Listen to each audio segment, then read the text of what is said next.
Hello, all my children. Have you ever watched the show, All My Children? What? The show. Is it a show? Yeah, it's called All My Children. In General Hospital. Grandma used to call them her stories. When I was a young chillin'. She was like, Grandma needs to watch her stories. That's not what she sounds like. She's in the background. She can't hear us, though. What? Nothing. Hello? In case you gotta leave, Fred. Oh, yeah, yeah, throw in, which one should I play? Because I don't care. It depends on what you guys want to see. We're only gonna actually play for a little bit, and then I'm gonna pause it so it's silent. Also, you can hear stuff in the background. We're in the living room. We were going to try and record in the room, but because for whatever reason, yes, and as I said, in the room. That's what I'm putting emphasis on the. And yeah, internet connection's a bitch. So we're back in the good old living room. Crash 3. We'll go backwards. I'm only gonna do one is the thing. Hello everyone. Yes, this is a Q&A for the comeback saga. You know what? Here, hold on. You don't play it. Okay. Address questions. I'm actually gonna put the video in the description of the stream so you can watch some parts if you haven't really seen it or you don't know what I'm talking about. Okay, no questions like that, because if you do that, I'm gonna fucking have to time you out. Okay, I'll be right back, hold on.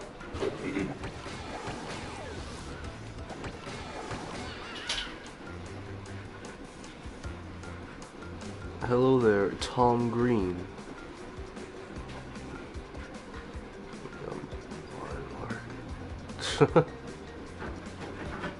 Okay then.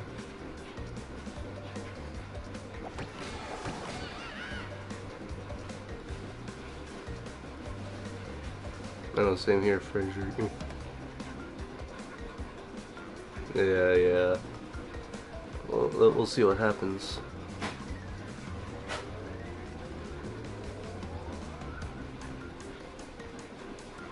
Okay, George, let's not have that now, shall we? Let's keep this environment friendly, shall we? Hello there, Zach. Yeah, I'm with you on that, Frederick. I don't even know what's going on now.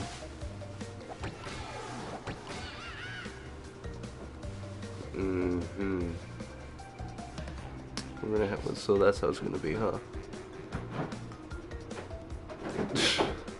Alright guys, let's keep it down a bit, alright?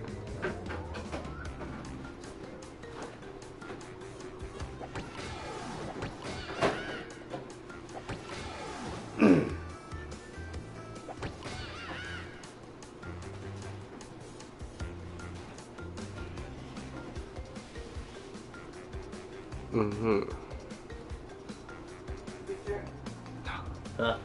need voice message from the bathroom. Alright. Yeah. BRB.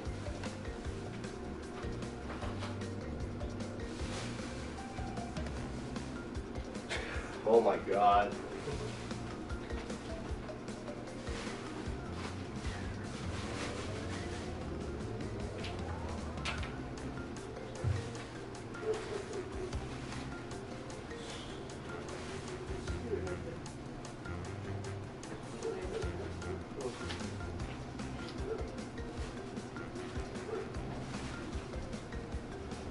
part 1 is up in the description. I've made 2 new guys mods. And we have a bunch of spammers in. I know, they're the same guys that were in, they're the same guys that raided G-Man yesterday. Really? Yeah. Well then. You guys know what to do. I made Zach, not Fred, I made Zach and Roy mods, and G-Man's still a mod. So go ahead, start banning them and all that. They're just gonna keep coming up. So, which one should I play?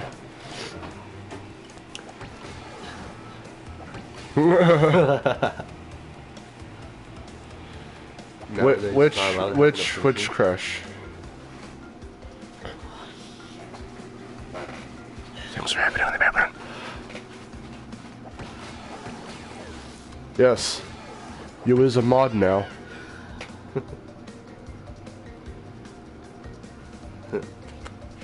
Oh.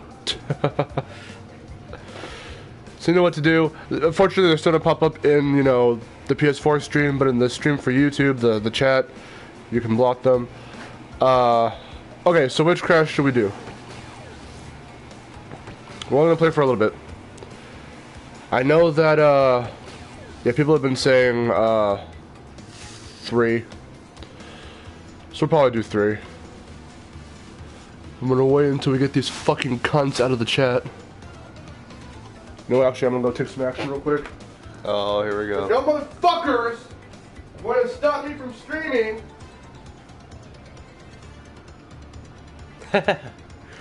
Do it. Do it, Zach. You know you want to. Ban these people.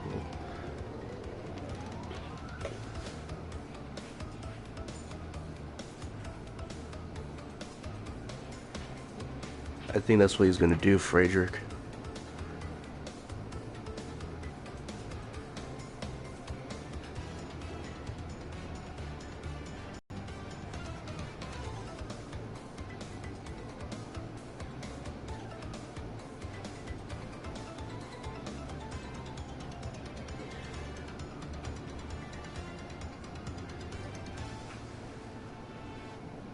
Okay, no, but seriously, guys, which one should he do?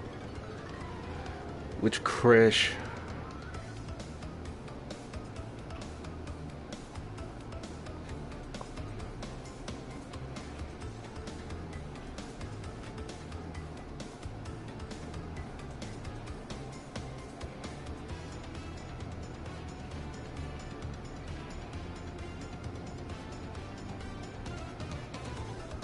Warped. Alright, we got one for Warped. What's up, Squiggly fan?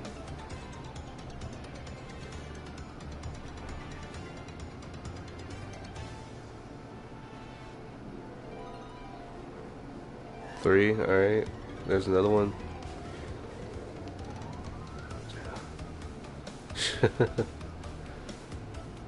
Alright, we got one for Crash 1, alright. So that's 2 of 1 right there.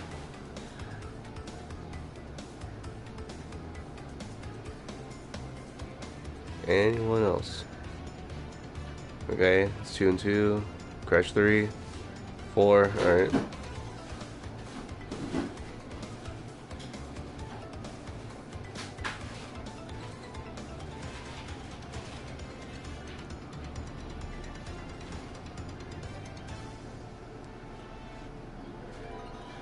Oh, Jesus.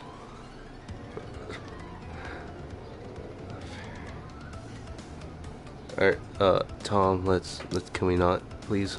Thank you. Let's not bring politics into this stream.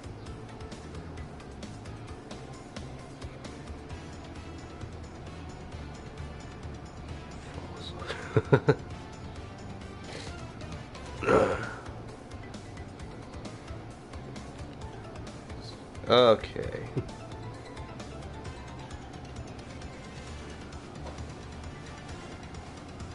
We have 4 for Warped and 2 for Crash 1, so anyone else want to vote on any of the 3?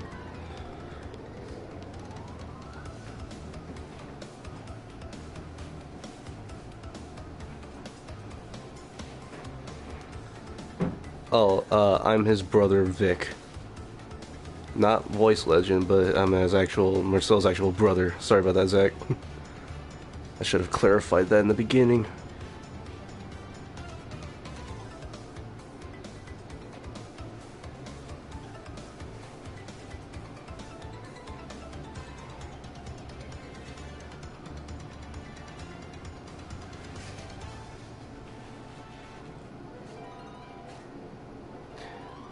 Where's Mark? Oh, he's about to go do some things. Hello, Dimitri.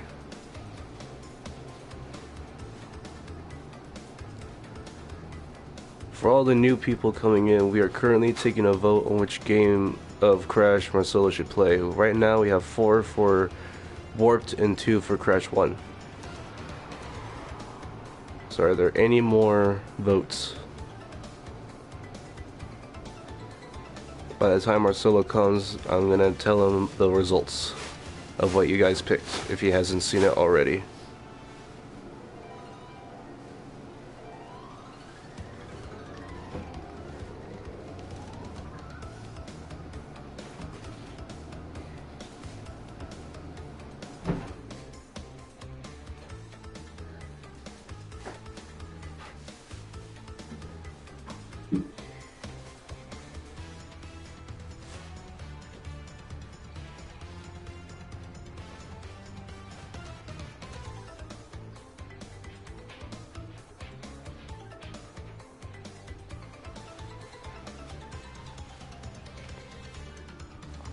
Okay. Alright, we have 4 votes. We have 4 votes on Crash 3 and 2 for Crash 1. So if you find a sudden, oh shit, I can't comment, things to all the fucking contest bitches, go ahead and use Twitter. You know my Twitter. Go ahead and use Twitter. Just at me.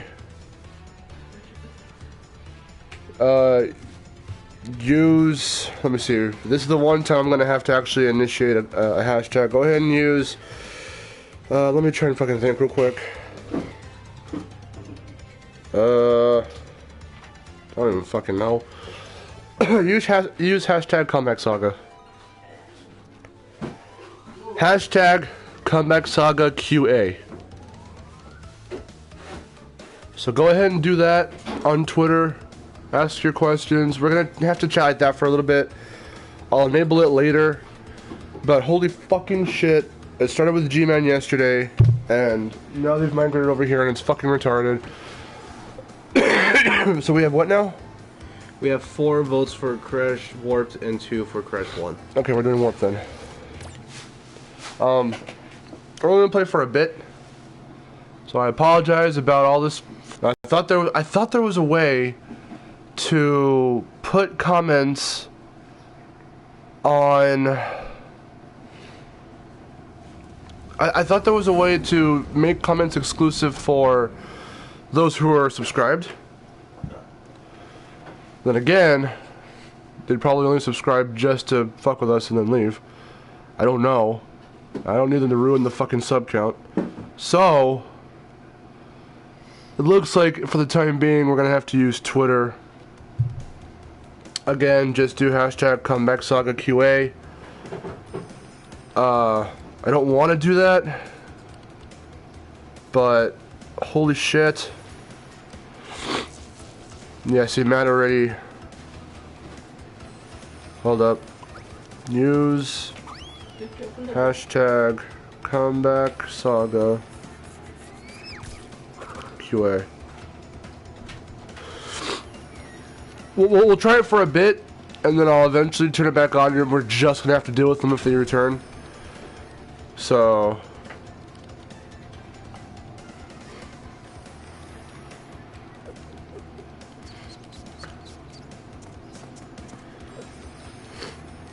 yeah, just add us and do that. It's fucking retarded. Actually, let me go ahead really quickly, if I'm able to do this right now.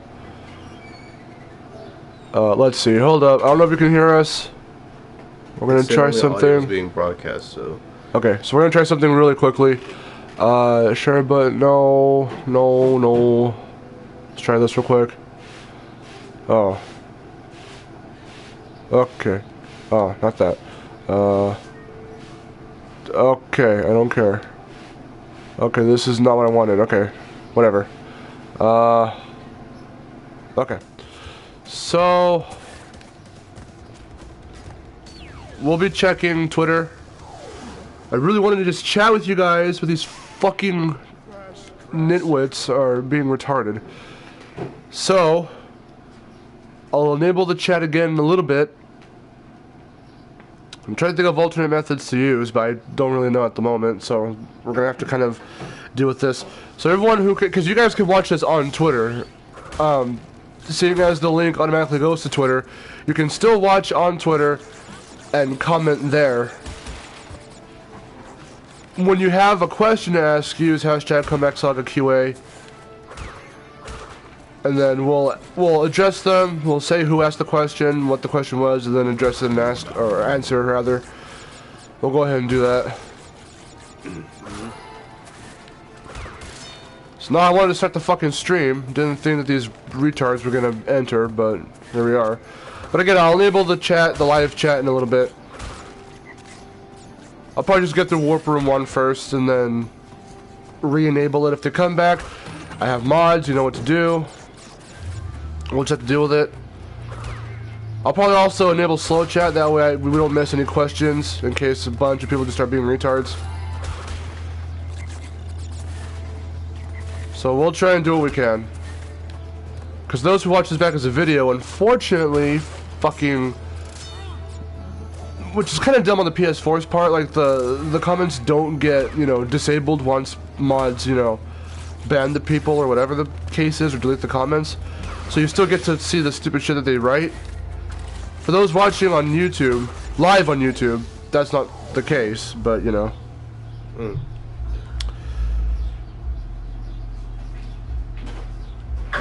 some radio going off. Roy asked how we are. Yeah, we're good. Victor's feeling a little under the weather. I'm just coming out of being under the weather. I'm just a little sniffly. So you can hear that our voices aren't the best right now. I was about to say that we apologize for the way we sound since we're still kind of... I apologize for the coughing fits that I will eventually get. Yeah. Like that kind of. And Matt, oh my god, hold on. Oh shit. Matt asks, what can we expect from part 2? Well, if you watch part 1, and again, go ahead and refresh if you need to see that I put the link to part 1 of the Comeback Saga in the description if you haven't seen all of it or none of it.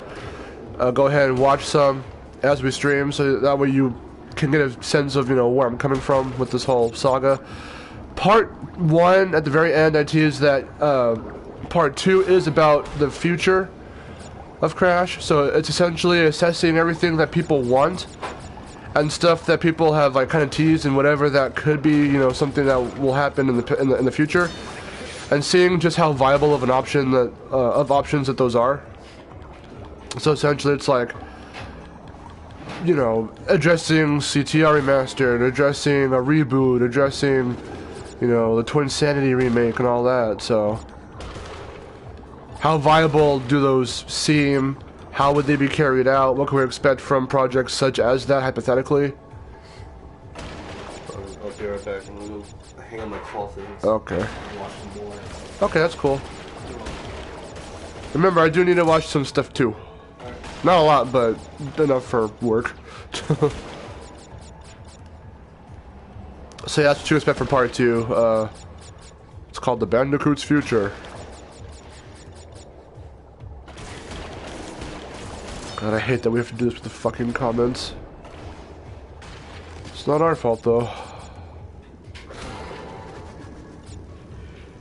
Yeah, go ahead, migrate off of YouTube and go ahead and start watching this on Twitter. For those who are tuning in live right now, who know my Twitter, go ahead and tune into that, because I have a direct link that goes to Twitter when I start streaming. So go ahead and watch the stream on there. It's a YouTube link that will end up on Twitter, so you can go ahead and watch the stream on Twitter. And since I have to disable the live chat due to retards, go ahead and use hashtag comeback Q&A, hashtag comeback saga Q&A, hashtag comeback saga QA to ask comeback saga related questions. Otherwise, find one of the links to the live stream that you're watching, go ahead in that video link, and you can comment there about random, whatever you want to talk about. And I'll be addressing it there. Roy asked, here's the big question, do you think there should be a Spyro remaster? Yes, that's what part 3 is about for the Comeback Saga. Part 3 deviates away from Crash and becomes about Spyro. And that's going to take the fucking longest to make because of all the stuff I want to address. The video should hopefully not be long, but of these 3 videos, that one will more than likely take the longest to make. I'm going to try not to make it like 40 fucking minutes or whatever the hell. Part 1 was 20 minutes. Part 2, all I have edited down for part 2 right now is just the voiceover. So with the voiceover and like one clip and one sound clip, that's all I have done right now. That all comes out to like 14 minutes. But with all the video and stuff that I'm going to add later, it'll probably be about 15, 16 minutes, just under 20 minutes. So it'll be just a little shorter than part 1. Part 3, I have no idea how long it's going to be, but I hope that I hope it doesn't come out to be too long, because I don't want it to just drag on. Dragon, I don't know. So hopefully that one is not too long, but there's a lot that I do want to address in it. So it will be, you know, packed with content. Hopefully I don't make it too long, because I don't want to drag on my thoughts and all that stuff.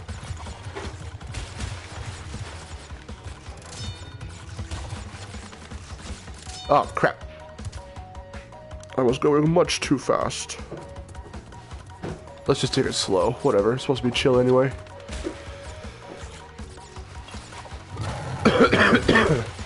God, I want this cough to fucking end. I hate... That's the thing. When I get sick, if it's just like a common cold, the cough is the first to start, and it's the last to go away. And I hate that. Because it takes way too damn long to go away.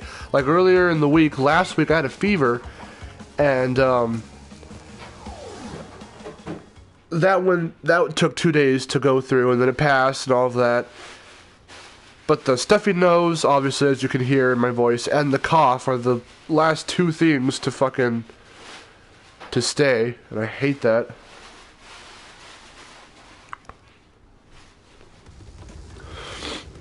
So once I'm done with Warp Room 1, I'll turn the chat back on.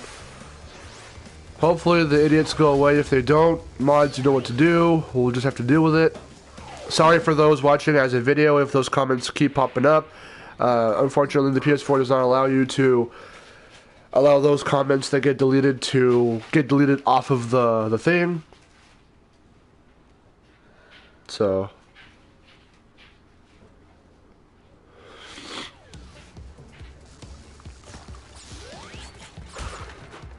I really thought there was an option to have the chat, to have the, yeah, I thought there was an option to have the chat fucking exclusive to those who were subscribed.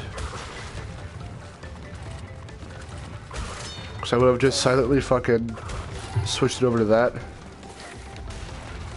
That's what I was trying to do, but I couldn't find an option. God, I hate being stuffed up. I'm gonna watch this stream back and I'm gonna be pissed because of how I sound.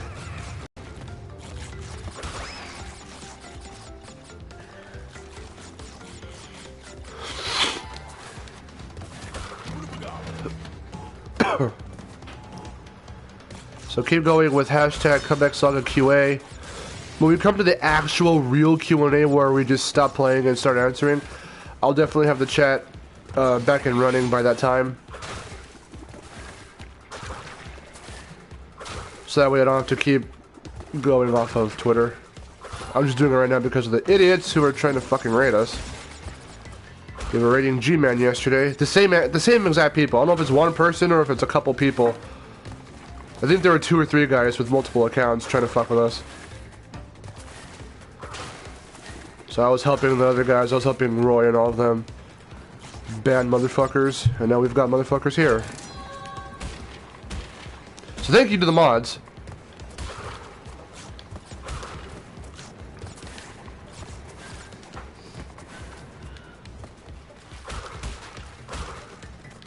Let's go ahead and see some more questions before we do another Triceratops chase. Let's see. Oh jeez, okay, I knew this was gonna happen. Oh, Zach goes, hopefully we don't accidentally ban innocent people in the chat while we ban trolls. Oh, I know why you say that. That was funny because I forgot who it was. I don't know if it was Roy or someone else. Accidentally banned Zach. In G-Man's stream yesterday. That shit was funny. Or I think it was Matt, Sky fan or Squiggly fan. That shit was hilarious. Roy says, I know it's going to be hard to really say, but which part do you think is or will be the most controversial for the comeback saga? My response, because I've gotten that question from Matt and from a couple other people, like G-Man, it's only... I don't consider the comeback saga to be controversial. It's just my thoughts, and thoughts, you know, are very subjective. The comeback saga, likewise, is purely subjective. I'm just speaking my piece. So it's only as controversial as you make it out to be, as you perceive it to be. If you think, shit, well, part 3 was really controversial because he's going against what everyone's saying about Spyro, then that's how you feel. So you believe it's that controversial. I don't think it's controversial what I'm about to say for Spyro. I think it's just something I feel that needs to be said, because no one else is saying it. And even if they do say it, they're not really getting their points across in terms of those who are willing to listen.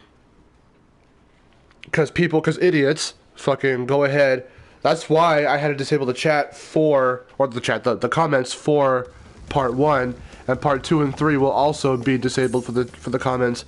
That's why I'm doing this stream. This stream is so that way you guys can get your thoughts across of what you thought about part 1, or what you are wondering about for 2 and 3.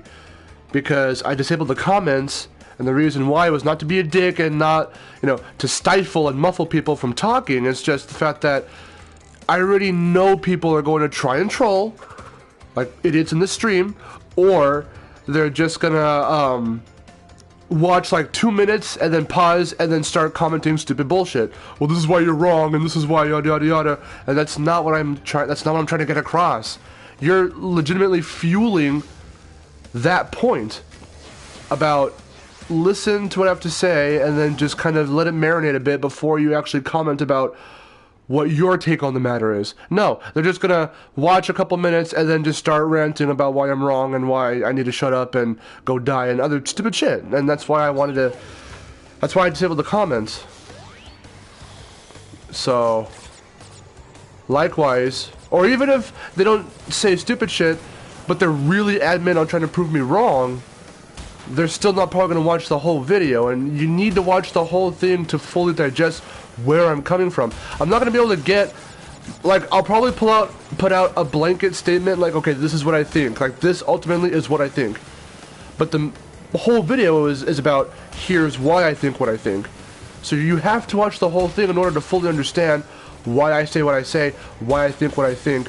Part 1 was all about defending this game, these games, this trilogy, from the people who, the fucking reviewers and the critics going, well, Crash 1 is the weakest because, and they start saying their piece. And just because they think they're who they are, they can just tackle whatever, and because it's Crash, they're like, well, whatever with this franchise. I don't have a nostalgic attachment, so I'm going to say what I'm going to say, even if it sounds ridiculous. So that's why I'm glad that we have the nostalgic, you know, backstory with these games. I mean, especially since they're my videos, so that way we know how the games feel, we know how the games play, we know the games. They don't. They just decided, okay, well, shit, Crash is back, so let's play it and see what we think. And that's pretty much all you get. You don't get the whole, you know, the narrator for whoever the fuck from IGN or whoever doesn't say, seeing as we grew up with the classics, we've got a lot to say about how the translation was from PS1 to PS4, so let's dive in. They don't say that shit. They just say, well, it's a modern game, so because it's a modern game, what do we think of this modern game? Well, the hit detection, the physics, the jumping, that's all the shit that I addressed in part 1. I'm back. Richard's back. Yeah, it was Matt who accidentally banned Zach in G-Man's stream yesterday. I think Roy says, I think there is a way to filter stuff, like blur any swear words and whatnot that come on. Oh, that's right. But no sub-only mode, that's on Twitch. That's right. Yeah, I'm gonna have to put a lot of freaking... And see, the reason why I don't is because I still do have this sense of freedom of speech. I like to say a lot of stupid shit. I already say it cunt like 5 times on stream today. So, I mean, I don't care about that stuff. It's just that when you are retarded and you try and say shit like that over and over, and because they're rating, that's why I had to disable the chat earlier right now. Earlier right now? You know what I mean. Earlier in the stream. But yeah, I'll go ahead and start taking out some words. And after this fight, I'll just say I'll re-enable the chat. So you can comment, we can see your comments on here. If you want to keep using same questions for hashtag ComebackSagaQA on Twitter, go ahead. We'll still definitely read the comments. But you can go ahead and come back over here after this fight. I'll re-enable the comments on the chat on the stream so that way we can see them pop up. So we can keep playing or keep doing whatever. And then we can just adjust them super fast.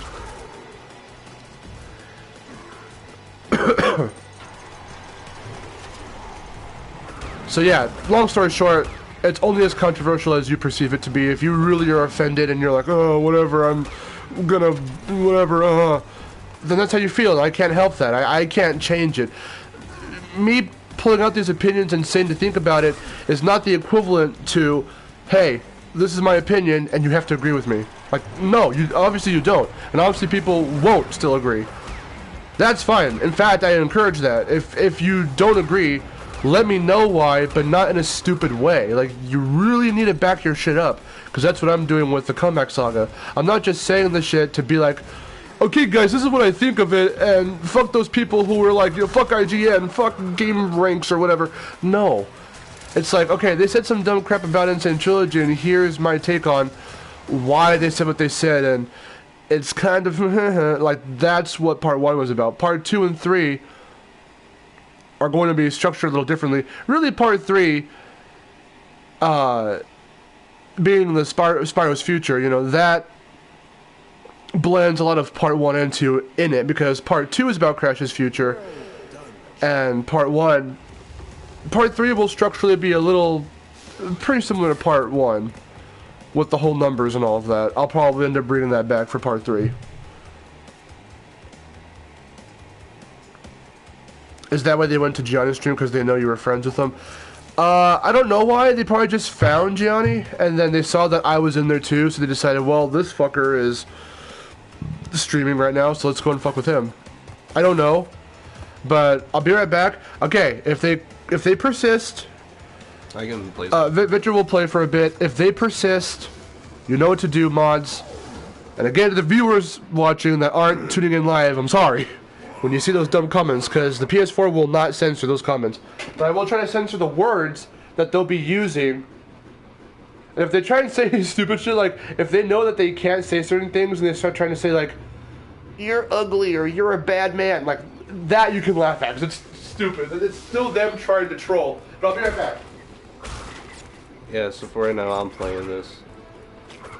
And yeah, again, we apologize. Oh, great. Cool. So how are y'all doing? I know you can't comment, but I hope you're all having a grand old day, unlike us, with these people.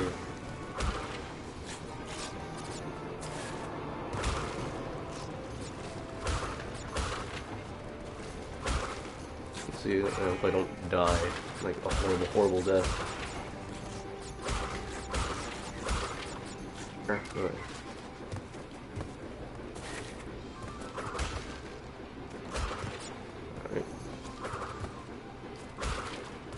Whoa.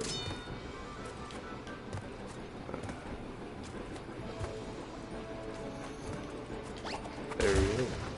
That's what I was trying to do. I haven't played this in a while, actually. I don't know anything about it. Okay, also, someone on Twitter, probably DM me and run me through where to go to find the fucking, where you can take out words. Like trigger words or whatever the fuck.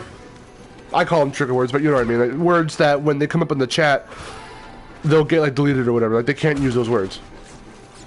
Somebody DM me right now and walk me through where to find that, because I can't find it right now, and I'm not gonna delay the fucking stream anymore because we need to, we need to do this. So chat is back on. Hopefully we start seeing the comments pop up. Hopefully we do. I saw comments pop up when I was on the YouTube chat, but right here on this chat I'm not seeing them. Yeah, there's hopefully a little delay. Oh, I know there's a delay. Well, that could be it. I'm going to predict the future. I can't roll my R's. I'm going to predict the future. It's going to be Matt first. Wait for it. Hopefully it pops up. I pray to God it pops up.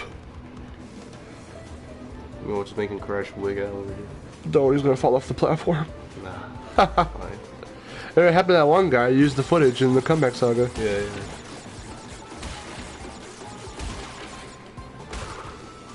But go ahead and keep commenting on Twitter too if you want to just keep doing that. So I did enable the chat again, but I still don't see people commenting. I saw the comments on when I went to go and mess with it and everything, but they're not popping up here. Good job. Oh well, whatever. So that does kind of concern me.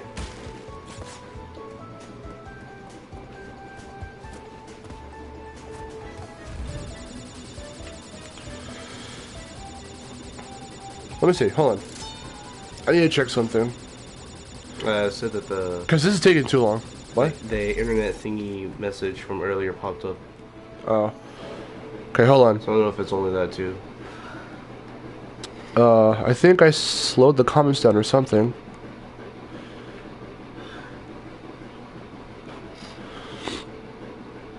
See, these ones aren't popping up. Or those ones are the ones that did pop up earlier.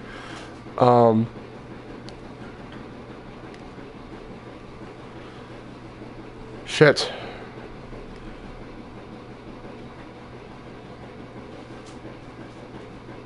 Okay, whatever. I need to find out why the comments aren't popping up. Okay, god damn it, here. I'll be right back, hold on.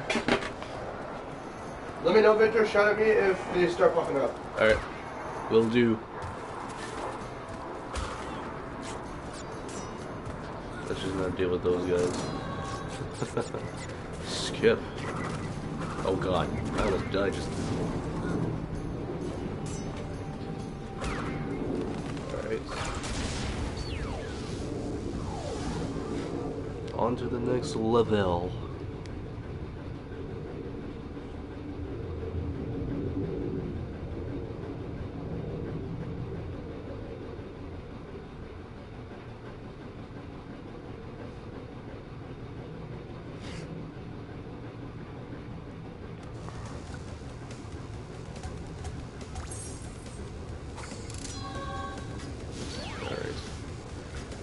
What should be the next one? Hang 'em high, road the roadhog. That one. Oh jeez. Okay. Let's go with the motorcycle level.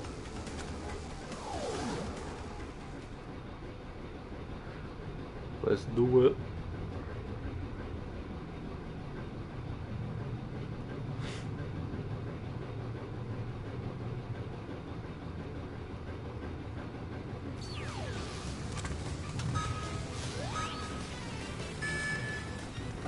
Oh, I got a boost. Cool.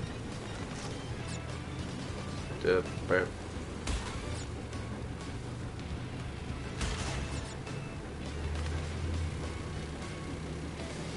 Oh god. I'm using my racing strat over here. It works. Oh god. It works a good majority of the time.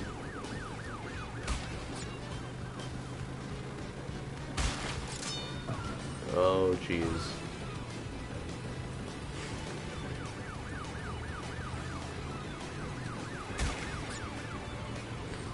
Oh, I'm almost there.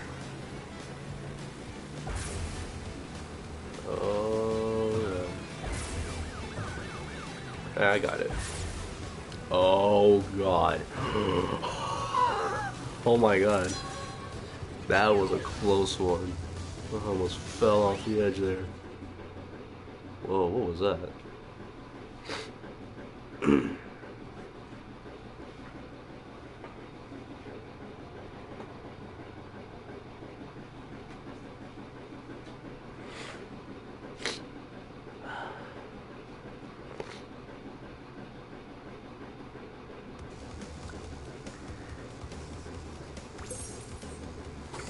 Alright. Let us swap now. We'll go to Hang 'em High. Because why not?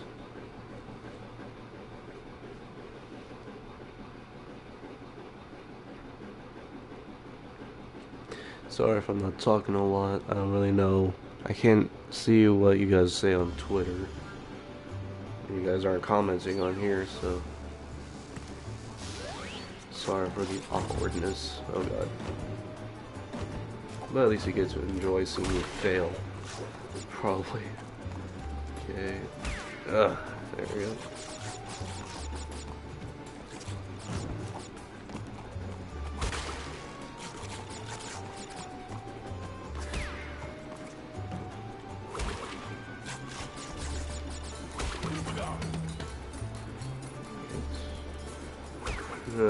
Oh, I actually got him. Okay, hold up. People still aren't commenting on here. Okay, they are commenting, but it's not showing up on there for some reason, and I don't know how to fix that. But we're gonna have to read off of the iPod. So with that said, so I tried making Matt a mod. Yeah. I hope to God that that was the right Matt, because Which man he banned himself, and that's not a thing you can do. So I'm hoping to God that no one's posing as Matt right now. He banned himself? I don't think that's a thing you can do. That sounds sketchy.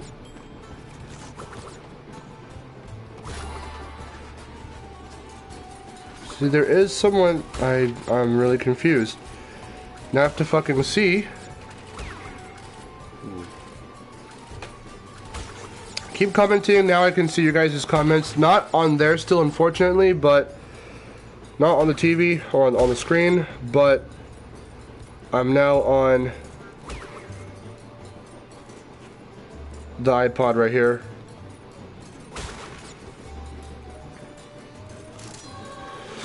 Oh, you do? Okay. So why did you do that? What? Zach says that you actually have the option to ban yourself. What? Why? Why though? Why? God, this is the most fucked up stream. Like, why is this happening? Damn. God damn it. I missed out on the light. Well, see, because another fucking... GoPro's here, what's up? Another... See, I made Squiggly Fan, which is Matt, a fucking... Oh...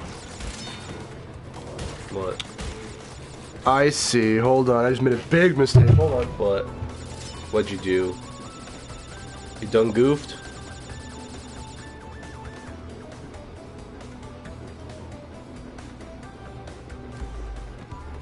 I guess he done screwed up.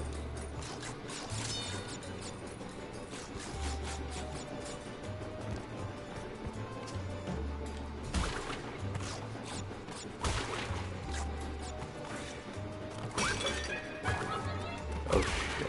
Alright. Oh god. Okay. That was someone posing as Matt. Oh, you made a mod? I made the imposter unlock because I didn't see that it didn't say squiggly, it said squiggy. The L wasn't there. Oh. That's how I saw it. Oh. So Matt is now officially a mod.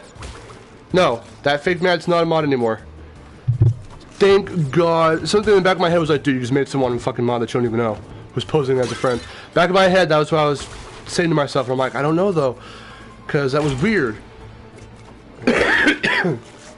Once again, another box has been missed because of that bonus round. It's like took too Wow. long. That was the only one too. Ha! Yeah.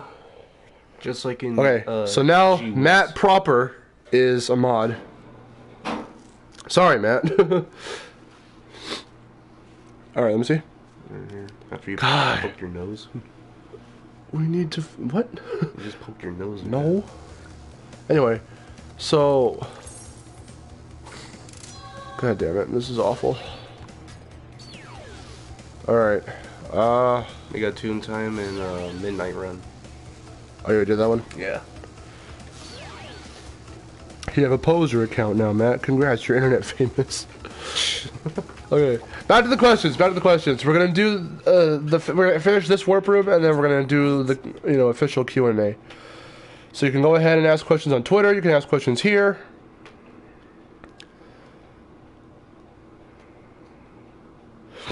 Go ahead and you know what to do, mods.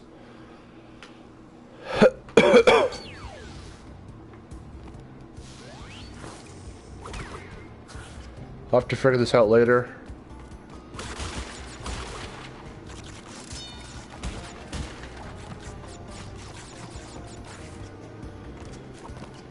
Well, I'm thinking about it more. I don't know if you can use. Well, go ahead and use Twitter, but we're probably gonna have to. Oh, hit the button.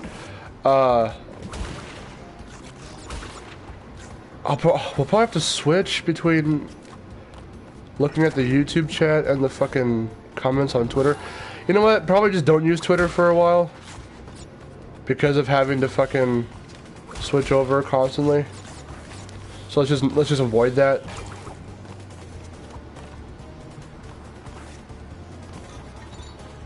Victor, go ahead and you can read comments. Alright.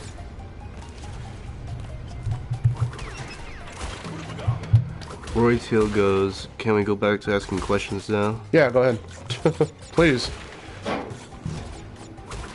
We have Doritos Lays Andres go, hello everyone. Hello, please don't be a fucking idiot.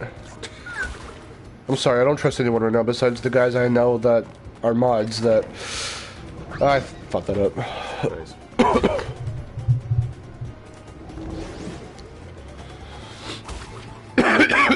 God damn it, this is not turning out the way I wanted it to turn out at all.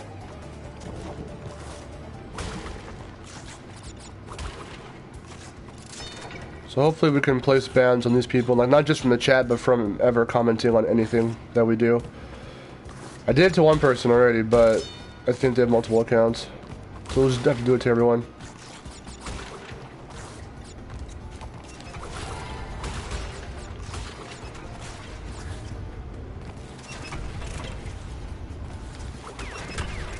Whoa.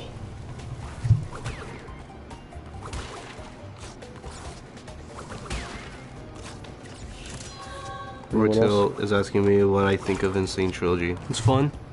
It's just like the originals, but just prettier. Wee. I don't know how to ask that. Wee. But I do have to say, I think I thoroughly enjoyed this. Which one's your favorite? Originals? Huh?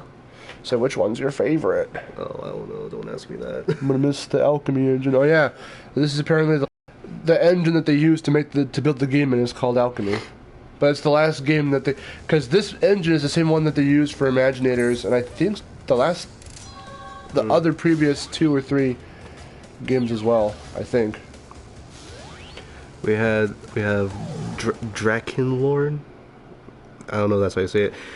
Asking what was going trolls, on. just trolls. Yeah, it's just trolls. People spamming nonsense. So I'm trying to avoid people being retarded. It's probably the same guy with multiple fucking accounts.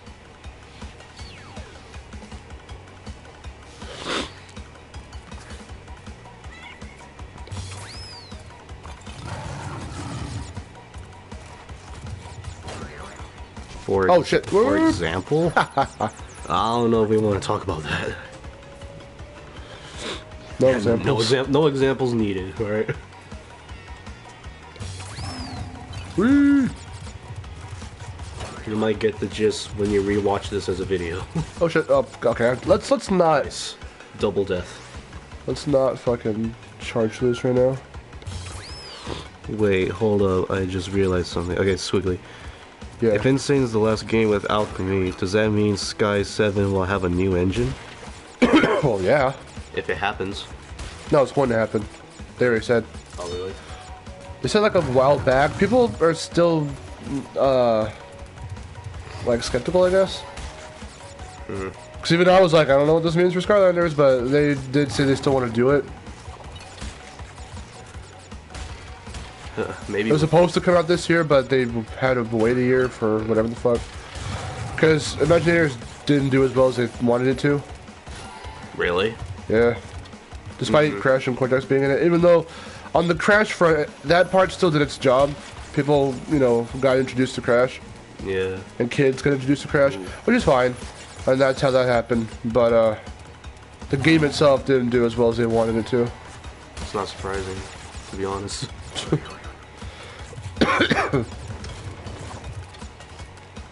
Holy shit. Holy shit.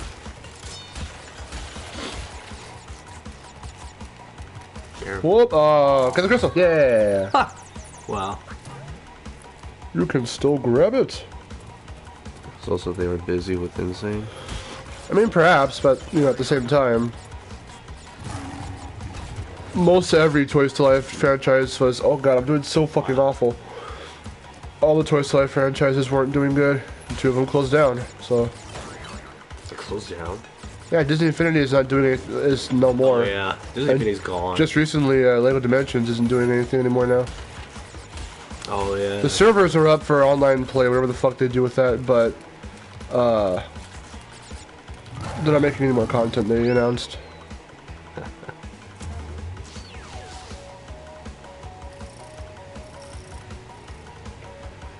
Yeah, all kinds of raiders and shit. Yeah. Oh god.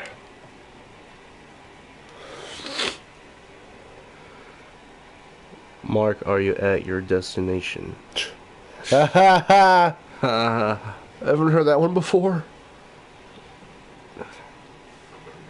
Despite the name, that was funny.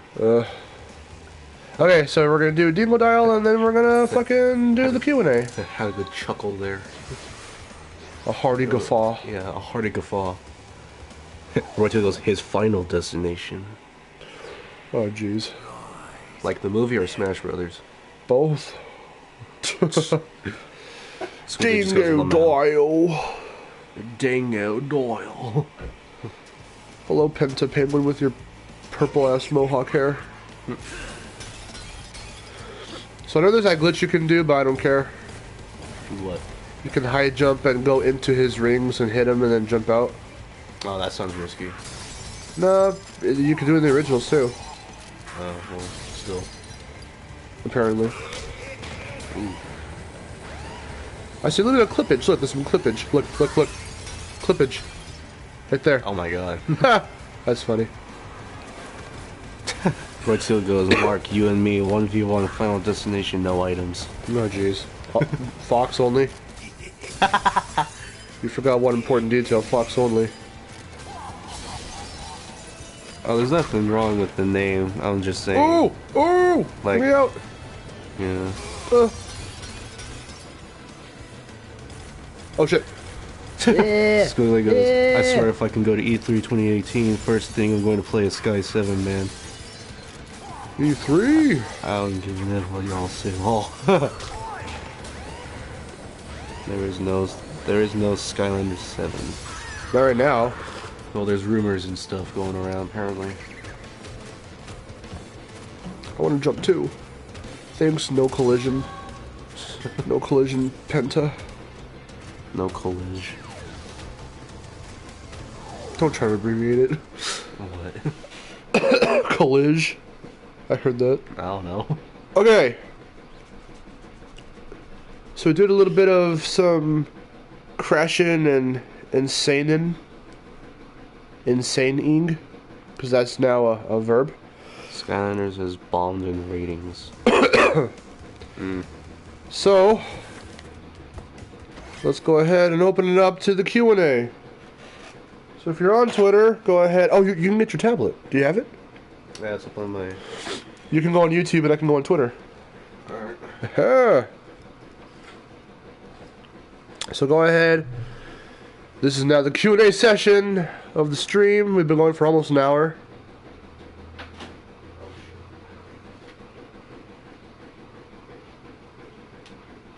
So... oh, jeez. Victor's gonna have it up on YouTube. And I'm gonna have it up on...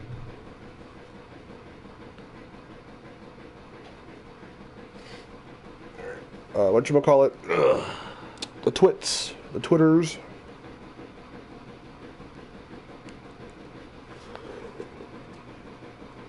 So I'm actually glad now that people can't see the chat on the screen. Because we still have those trolly-ass trolls coming in. I'll have to regulate it for the next stream, whenever that is.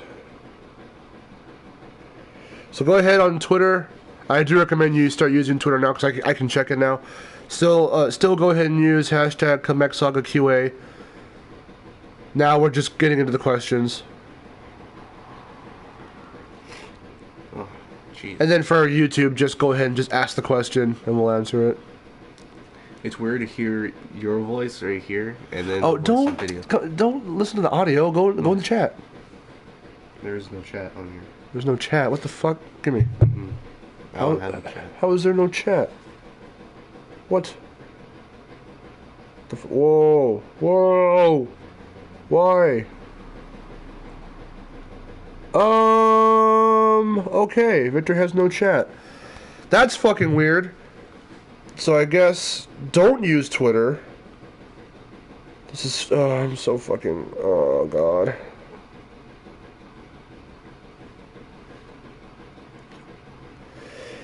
Yeah, go ahead and...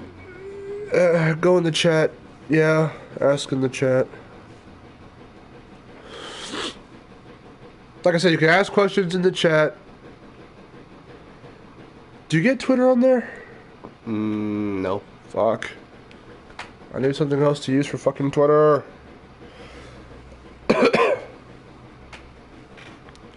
Yeah, Comeback Saga. It can be questions concerning part 1. Or else, you know what? I'm thinking about it. We just hit the 1 hour mark. I might want to restart the stream, because I still want to see the fucking questions pop up. I might... I don't know, because this is not working the way I fucking wanted it to. Go ahead and ask Comeback Saga questions. Just, if there was a part in part 1 that you saw that you were like, okay, what did you mean by this part? Or, why did you such and such for this? I can answer the questions. Or if it's questions you have regarding part 2 and 3, I'll answer what I feel like needs to be answered. So I don't want to give too much away about what the two are about. Or what I plan to discuss, in specific, specifically. And all of that. No, yeah, we're not going to stop. I was thinking about it, but go ahead and just ask questions. So for those who have concerns... or whatever about what I said, because I disabled the comments for the Comeback Saga. So, if there's questions you have regarding it, since you couldn't comment on the video, go ahead and ask questions here.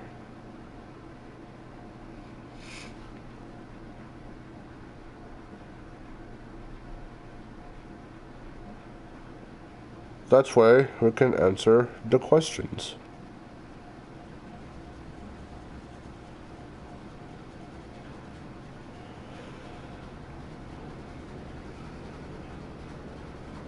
Roy goes, the one thing I still can't believe you said in part 1 is just pop the game out and put it back in if it's soft locks. Well, not even if it's soft locks. If there's a glitch that is just acting up and it's not really letting you progress, there's different ways to get around it. I don't care if you have to fucking sit through the whole Activision screen and crash going through the remaster thing. Like, if you're really fucking passionate about just playing the damn game, you're not gonna care.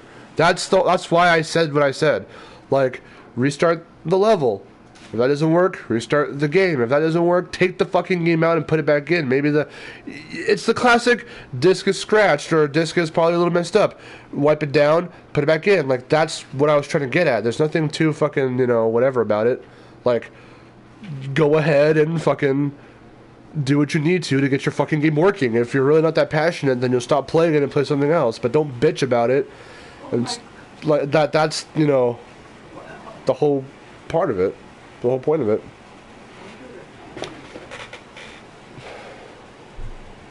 So Zach says, what's the whole saga about, basically? Yeah, definitely recommend. Roy says you should probably watch part 1. It's in the chat. Well, it's in the description, rather. So go ahead and definitely watch it when you have the time. Basically, the saga is a 3-parter about defending people who are saying stupid shit about it. Fucking... It's just people that complain or that think that they're trying to get their point across, but they're, doing it in a way that's like, okay, but you don't know what you're talking about because you think you do, but then I come to prove, like, well, it's not as hard or it's not as whatever as you're making it out to be. Like, I still can't believe I'm watching Arlo's video, and I used the depth perception part where he's talking about how it's an issue and how he's trying... In the video, he's trying to show how he keeps fucking up by falling in pits and getting hit by enemies because he can't time when to spin or when to jump. But when you watch the footage, you can blatantly fucking see that he's jumping too early and spinning too early. That's my immediate first comment on that segment. I go, okay, clearly he's jumping and spinning too damn early. Because he really was. And that launched into a whole thing about when reviewers and critics really try to get their points across about something. It doesn't have to be about Crash. It can be about anything. If it's about how hard it is or how whatever, they have to force themselves into these scenarios to really drive the point across. Well, no, this happens all the time. Can't you see how bad it is? Like, no, you're clearly doing it on purpose to try and make it look like it's that bad when it's really not. And you know this firsthand if you watched my Periscope stream. There were points where I was legitimately dying because I could not fucking... I was like torn between reading the chat. I should have done this on Periscope. Now I think about it, I should have just fucking did this on Periscope. But anyway, and that was actually something I wanted to do, but I was like, no, I want to make it, better quality, have the chat up on the screen. And then the idiots came. But anyway, so that's what it's all about. And then part 3 specifically is about Spyro because people keep saying, all these people are so adamant on saying, no, Spyro's fighting Skylanders. He's not going to come back in anything else. He's not going to have a reboot. He's not going to have a remastered trilogy like Crash. It's just not going to happen. You're never going to see a true Spyro the Dragon revival for modern platforms, for modern gamers. It's not going to happen. And I'm like, if fucking Bubsy can come back for the modern gamer, you can't fucking tell me Spyro can't. There are different... and it depends on the scenario. Like, Accolade was probably just fucking about, and then they were like, okay, let's make another Bubsy. But Activision holds their IPs more tightly. But now that they're more experimental again, they've released Crash to the public again. There's no reason they can't do it for Spyro. Just because he's being used in something else, I always refer you back to how Ubisoft split the Rabbids from Rayman. They could have just as easily kept the Rabbids in Rayman. People wouldn't have liked it. But then they thought, well, we can make Rabbids their own franchise, and that's exactly what they did. And it's still going on to this day. They've now teamed up with fucking Mario of all things. So there you go.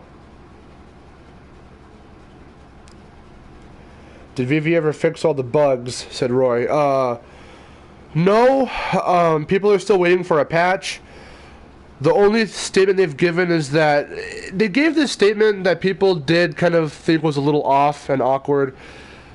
If you read it back, it almost essentially equates to them saying simply, deal with it. It didn't sound like them at all. People say it sounded a lot like VV, like Activision talking through VV. Because we don't even know who from VV did it, like said the statement. I don't think they ever came out for whoever said it. But yeah, so no patches yet. That doesn't mean it won't happen. I still hope it does happen. Because there is a lot of stuff to patch. But as the game is, like, that's my whole point. As the game is, it's still playable, and it's still fine. The problems that people have with it is what I was addressing in part 1, so...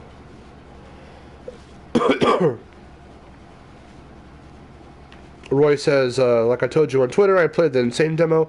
I didn't have any problems with depth perception or jumping. I also did pretty good on the box bridge on Insanity Beach. Yeah, so, like, I did like you said, it took my time. See? That's all you have to do. It's not fucking hard. But people go... That's the first fucking thing I saw from Square Eye Jack was... Well, these boxes fucking, you know, spawn faster than in the original. And he makes it sound like it's an issue. It's like, no, motherfucker, just wait for the fucking boxes. Like, I know, I realize that Aku Aku's, like, at the very end of the time limit when you're invincible right there. But that's why you fucking wait. So that way you can safely get across. Or go ahead and, you know, try and show off what you've learned, what the game fucking taught you in the first level. If you want to go and try and be a master right off the bat. And then, if it wears off, just jump on the rest of them without dying. And there you go. It's not hard. It really isn't hard. Accolade had kind of built hype around Bubsy by re-releasing the first 2 games. Yeah, I remember that. That probably gave them the idea to make a new game. Yeah, probably. Oh, Nate's here. Nathaniel Folga. How are you? We're good. We're chilling.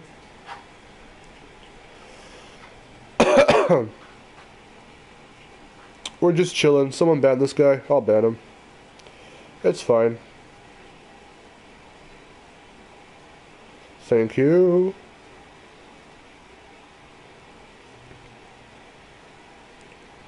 I personally don't think Acti will split Sparta from Skylanders. I mean, I don't know, we'll have to see.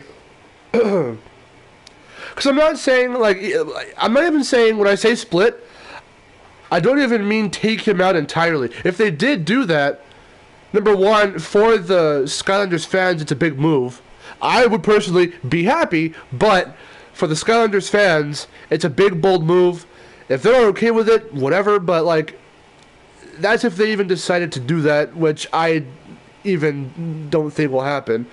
I'm just saying that's something that they should consider. But, like, not taking him out entirely, but at least, you know, splitting it between having Spyro the Dragon still exist and then having Skylanders still exist. Like, Spyro the Dragon, the brand, you know, the name. So the character can finally be back in, like, his element, like Crash is. They could have easily kept Crash in Skylanders. They could have given him a big role outside of his level in Imaginators. He already made his Academy appearance. Supposedly he's going to come back in Season 3. And like we were saying on Discord last night, Matt, he could be, the figures could be compatible for Sky 7. So he will still be, most likely, might still work in future Skylanders installments for home consoles and whatnot. But he's not going to be a solidified main character. He's just going to be a character that you can still keep around if you feel like it, if they make the figure compatible with future releases. But they could have just as easily been like, okay guys, and they still could just as easily be like, okay guys, Crash is a solidified Skylander character now. And they haven't said that, and that hasn't been proven right now, so it's not really a thing at the moment. They could have easily not have done Insane and just done that. But he's still, you know, he can still thrive. If Insane proved anything, this is my point. If Insane proved anything, it's that Crash can still thrive. Like, he didn't have to depend on Skylanders. It's a thing that happened to celebrate the 20th early, and to be right there and for kids to get used to Crash because they're already, you know, big Skylanders fans for those kids. But Insane is doing the same thing and doing it within its own realm as it being Crash Bandicoot. Like, Sane Trilogy is still getting kids into Crash.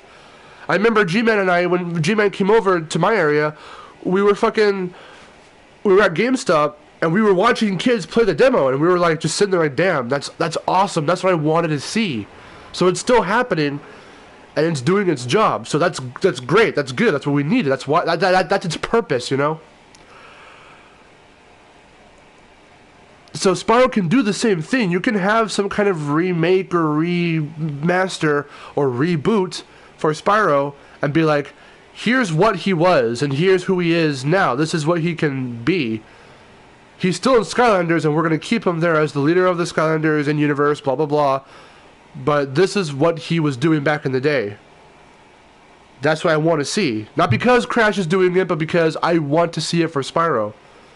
Because I personally don't like how the way he's being treated in Skylanders. And that's me. That's where the controversy comes from with me. Is that people don't like the fact that I don't like him in Skylanders.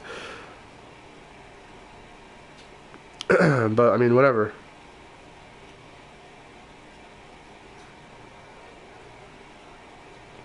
I don't think we'll get another Crash Sky figure. The way it works is the gimmick landers don't get reposed, and Crash falls under that aspect as a sensei. Yeah. Basically, he said, so that was Matt. Basically, Matt's saying that because each game has, you know, their own version of these ancient Skylanders. For the Giants, it was Giants. For the Swap Force, it was the Swap Force. Like, they're all groups of these ancient, you know, more important Skylanders, but in the realms of the real world, it's these figures that are bigger, that are more detailed, that are whatever, that have more, you know, different powers and shit. Each game has an iteration of that. The Imaginators, it's the Senseis, and Crash and Cortex fall under that. So they're not going to remake and re-release different Crash figures that are just regular old Skylanders and all of that. Which, good thing, because we don't need fucking doubles and triples and duplicates and shit of these figures, because it's stupid. Because we had Spyro, Dark Spyro with the weird, dumb fucking wooden wings, Spyro with the big horns. Like, why so many Spyro figures? You're making them look uglier and uglier. Like, what the fuck are you doing?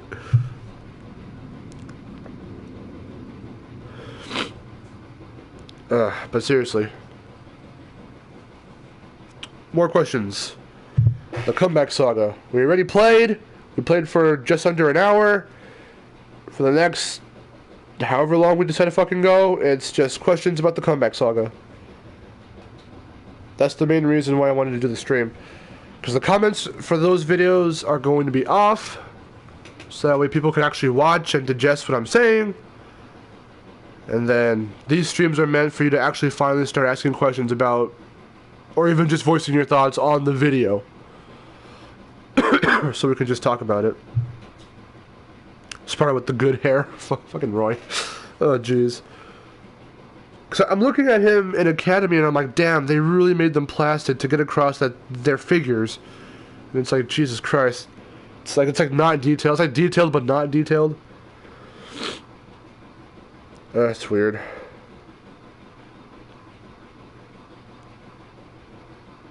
I hate it.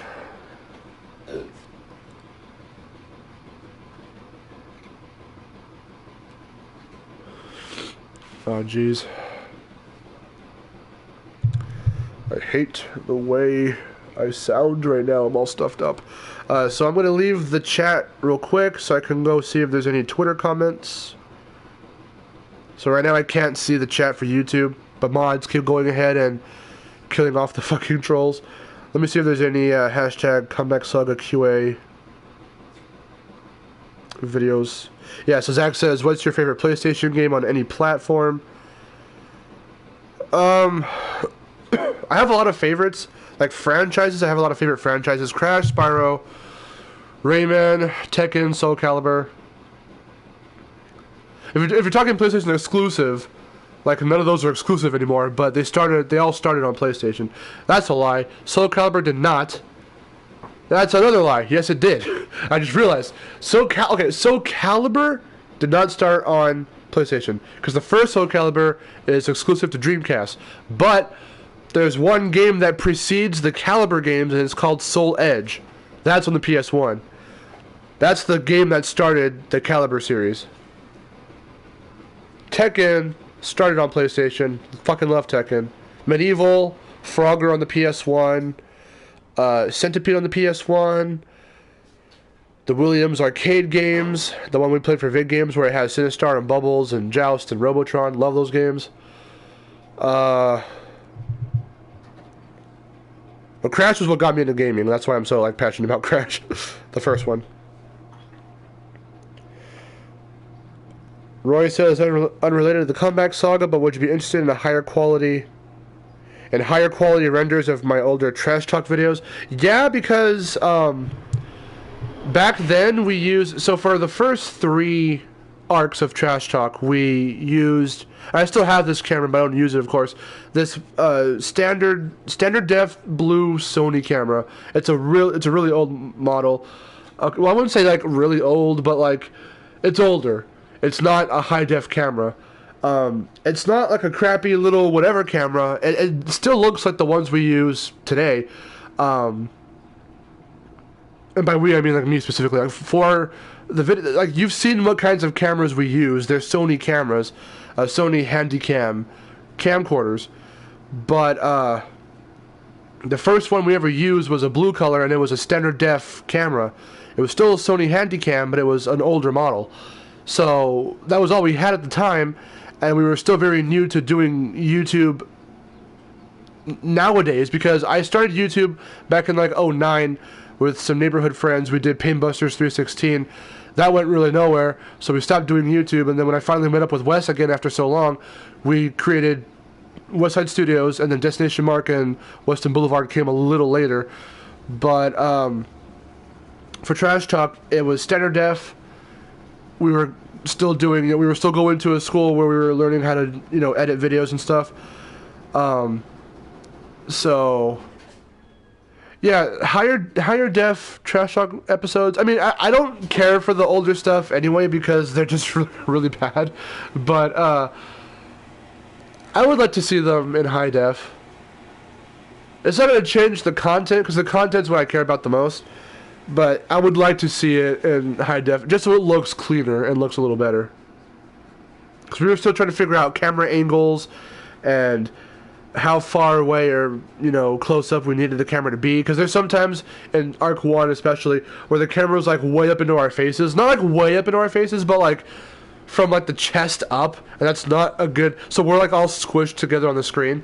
Had a lot more fucking room to work with. Once we started to learn, okay, this is the angle we need, this is how, it's a lot more controlled now. We know how the show works at this point. Roy also said that he wants Rayman for Sky 7. Lol. And then Zach goes, if Acti and Yubi ever get along. That's funny. Zach's never played Medieval? Dude, it's fun.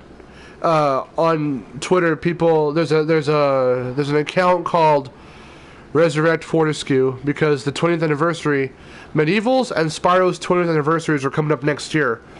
So it'd be cool to see something for Medieval. But I still, if I had to choose between the two, I still want Spyro for sure, because I'm just so much more into Spyro. But if Medieval got some kind of a reboot also, or some kind of remake of the first game, that'd be cool too. I would definitely want to see that, and I would definitely play it.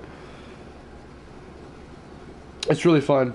It's got a very like Tim Burton-esque, like, whimsical kind of a horror about it. It's not a straight up horror game, but it's got zombies and witches, and you're a dead knight essentially. But it's really fun. It's really, really cool, and it's got a sense of humor. That's the cool thing about it. So. Roy goes, I've been listening to the older trash talk videos. They're definitely not the greatest videos out there, but they make for decent background noise. Yeah, that's how come I definitely recommend people start watching from Arc 4 onward, because there's music in the background. It's we've got the show structure down. We were still learning the show structure. More games that people wanted to see and all of that for us to review. How would you make Rayman a Skylanders figure? Well, if you think back to that Rayman 3 statue, I mean, like, you can have him pose with his hands on his hips, because then his hands will be glued to his body. His head. They would probably have to do it the way Nintendo would make certain amiibos stay in place with those plastic little pillars. You could put a small pillar to connect the head with the body. And then the same thing would probably have to go for the body to the floor. You can make them probably lean on something, or like make the like I don't know. You have to be creative with it, so that way you can not make it. You can make it look as authentic, so that way it can look like he's floating or something. You know.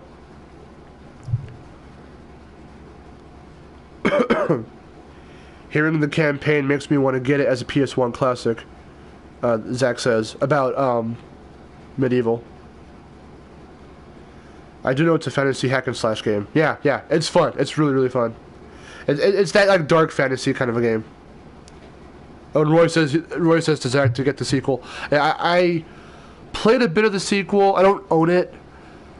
I had both of the games on 2 separate demo discs when I was a kid, so that's how I got into it. But I never actually owned, and I still don't to this day own Medieval on disc. I do own the first Medieval on the PS3 store from the store. I bought it off the store, so I have it on the PS3. But I still don't have the disc. I do eventually want to get it on disc. I keep checking Blue Shell to see if they have it, but they don't. So once I see that they do, I'll definitely buy it. And if I see the sequel also. Zach says, at least there's endless possibilities with Rayman. Yeah.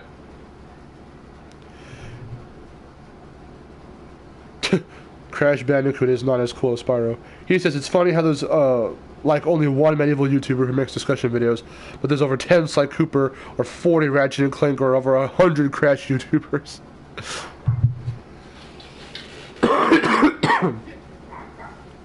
Well, even as popular as Medieval is, it's still like kind of on the lower tier amongst all the other popular PS1 icons. Because when you think PS1, you think Crash, you think Spyro, you think Final Fantasy VII, you think Ridge Racer, you think Tekken, you think Castlevania Symphony of the Night, you think Pac-Man World, you think Rayman. But of the Twisted Metal, Tomb Raider, there's a lot. So, but the ones Parappa the Rapper. But what they pushed a lot were Parappa, Crash, Spyro, Duke Nukem, I think also, Tomb Raider. Like those ones in the commercials and stuff, they would push a lot. So.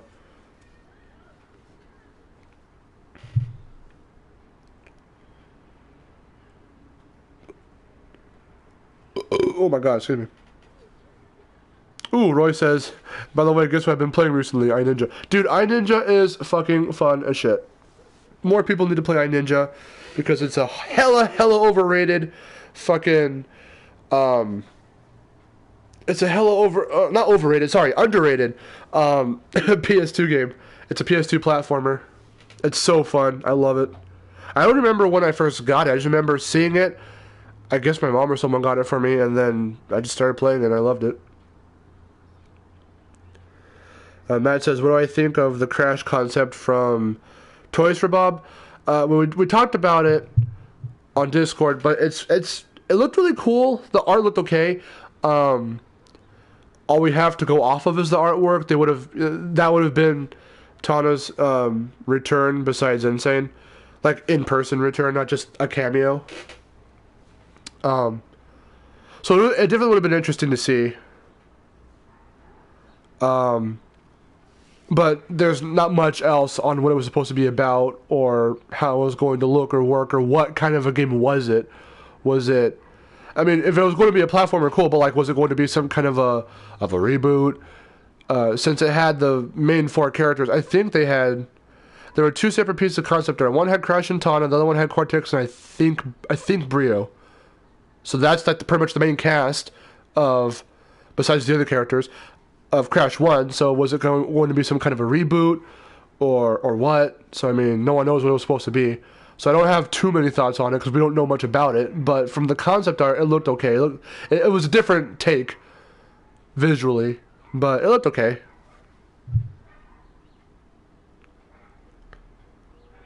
Zach says, yeah, so what concept?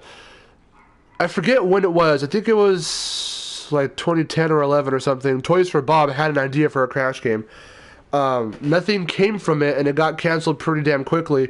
But there's 2 pieces of concept art floating around. You can look it up. All you have to do is Google Crash Bandicoot Toys for Bob canceled or something, and it should pop up. So there's not much on it, but from the artwork, it looked okay. So there were a lot of fucking concepts around that time. Roy says, how crazy would it be if Brio was the main antagonist of a new Crash game instead of Cortex? That'd be cool. If he finally got the chance to overthrow Cortex and be like the final boss for once, that'd be cool, actually. Because you could do a lot with it. You can still return to the classic, oh, he's going to turn into a monster, but you could, like, really have fun with it. Like, turn him into, like, a real fucking freak and make him, like, you know, really badass. That'd be cool. Because he's, like, what? A Hulk monster in the first game, a frog in the fucking, in Twinsanity, and he briefly turns into, you know, some kind of a creature in Mind Over Mutant in a cutscene. Like, Brio really doesn't do much in Mind Over Mutant, despite fans wanting him back, and they brought him back. He doesn't do much in the game, to be honest. He's just kind of there to crack jokes, and he has a plan. They try to start putting it into fruition, but it really goes nowhere. And then they do a fucking Hulk parody with him leaving.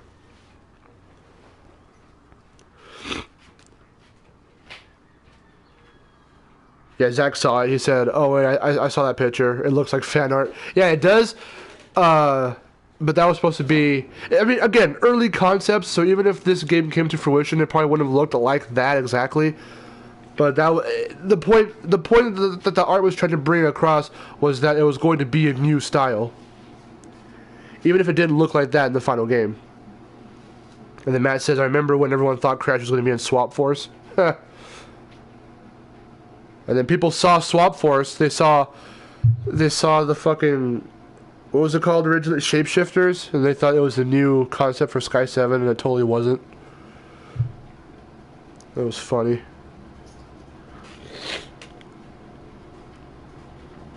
Alright, see ya, bro.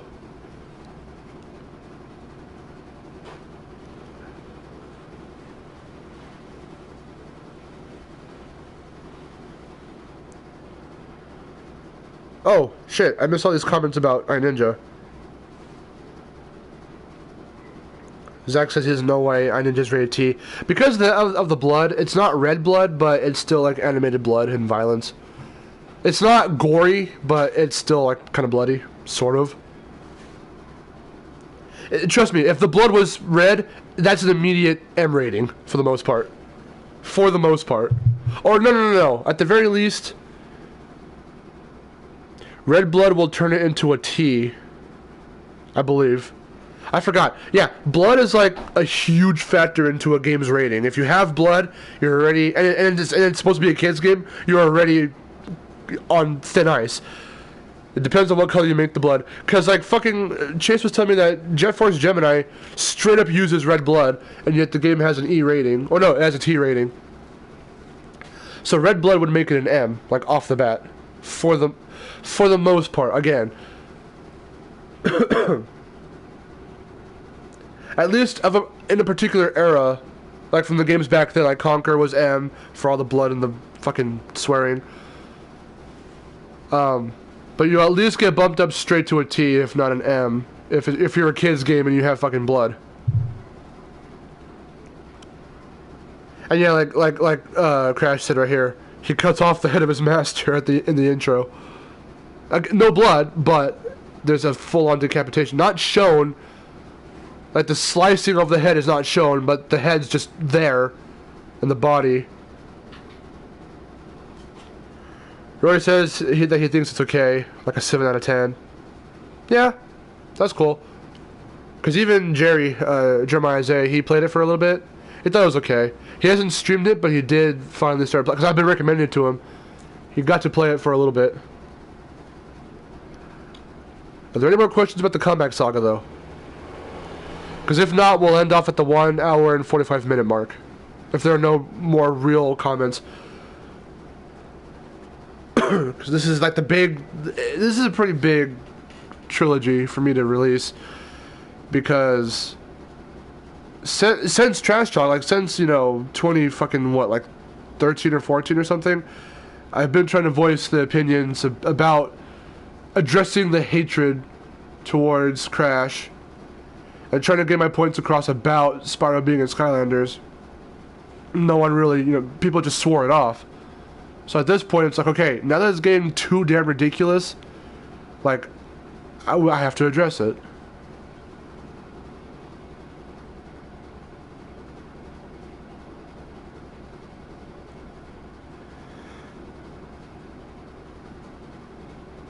Let me see. Remember the leaked Crash image for Skylanders back in like 2013 or 14? Zach said that. Yeah, I'm actually going to use that super briefly in part 2. Just to be like, okay, so people were saying at the time that Crash was rumored, so I'm going to show the picture when I say that. Uh-oh. Good old Roy here. Okay. I know this is unrelated, but what do you think of the Sonic franchise? Do you hate it or just recent games? In your older Trash Talk videos, it sounded like you like some of the games. So, yeah, back then, I was like only kind of... See, I've only ever kind of been into Sonic. I've never been like a hardcore fan. Like, I would still have like the drawings here and there. I would kind of try and see if I could draw him and shit like that. But like, I never finished a Sonic game, and I never cared enough to finish a Sonic game. I don't know, it didn't appeal to me like full on, like as much as I'm into Crash, as much as I'm into Spyro, as much as I'm into Mario. I never got that way into Sonic. I just never did. It doesn't matter what game you throw at me. The original 2D games for the Genesis, all the games that people shit on nowadays, like I never got into it. And I kind of liked at a time. But you know how opinions do change. So, like, for Sonic Colors, I was against the fact... Originally, I did not like the drastic overhaul for the voice actors changing. Because, even though I think what I think about Sonic as a character, I still thought that Ryan Drummond was a very weird Sonic. I didn't really care for him. But Jason Griffith? Mm-hmm. Okay. Jason Griffith... I thought it was like the quintessential Sonic. Like he was the most used. He was in the most games. He was in Sonic X. So I mean, that to me was Sonic. For voices, Jason Griffith was Sonic. For having the attitude and having the whatever, and that was him. So when he left and it was Roger Craig Smith, I was like, okay, what? He sounds weird now. Like what the fuck? And you could tell he was really trying to be Jason Griffith when he first started out in Colors. And now he's found his own Sonic identity. So the character has changed because of the new voice actor. Some people might not really pick up on that, but you see it a lot in Boom, both the games and mainly the cartoon. His mood has changed, his attitude has changed. He is a lot more self-centered kind of and a little stuck up and a lot more flat with the way he delivers certain jokes and shit. It doesn't always work, in my opinion, but like I'm trying to warm up to it still. I still think Jason Griffith is like the quintessential Sonic, but I don't know, man. Fucking what threw me off so hardcore about, what really changed it for me and why I think it's just so overrated at this point is that when Forces and Mania came out, Sega made such a huge deal, really pushing, okay guys, you wanted it, we're giving it to you. Here's Sonic back to form. We tried all this bullshit about werewolves and ancient, fucking with King Arthur and swords, and we tried all these other different fucking aliens and another planet, and we tried all this other shit. Here he is running around, collecting rings, going through loop-de-loops. Here it is again. So, when I say that I don't like the fact that they returned to form and gave fans exactly what they wanted, I'm not being retarded when I say it. What I mean is, it's good that they're giving the fans what they want, but they're giving them like the bare minimum of what they want. Okay, so you want Genesis Sonic, here it is, but there's really not much new besides it. Like, there's some new areas and maps and stages and zones and whatever the fuck, but look at all the shit that they brought back that they didn't really need to. Just because it's a return to form doesn't mean they have to return down to a T to like every fucking thing that made it what it was, because it just feels lazy, I guess. Forces, to me, is just fucking Sonic Imaginators, because like I predicted, this game is fucking nothing but look at my stupid ridiculous ass character, let's fuck around with him. Like, there's no... Why the hell did you bother bringing back classic Sonic and not call it Generations 2? Why even... There's no focus on Sonic anymore. When I first heard of Forces, it was just that. So it said, join the Resistance in that first trailer before we even knew what the game was called. And I said, okay.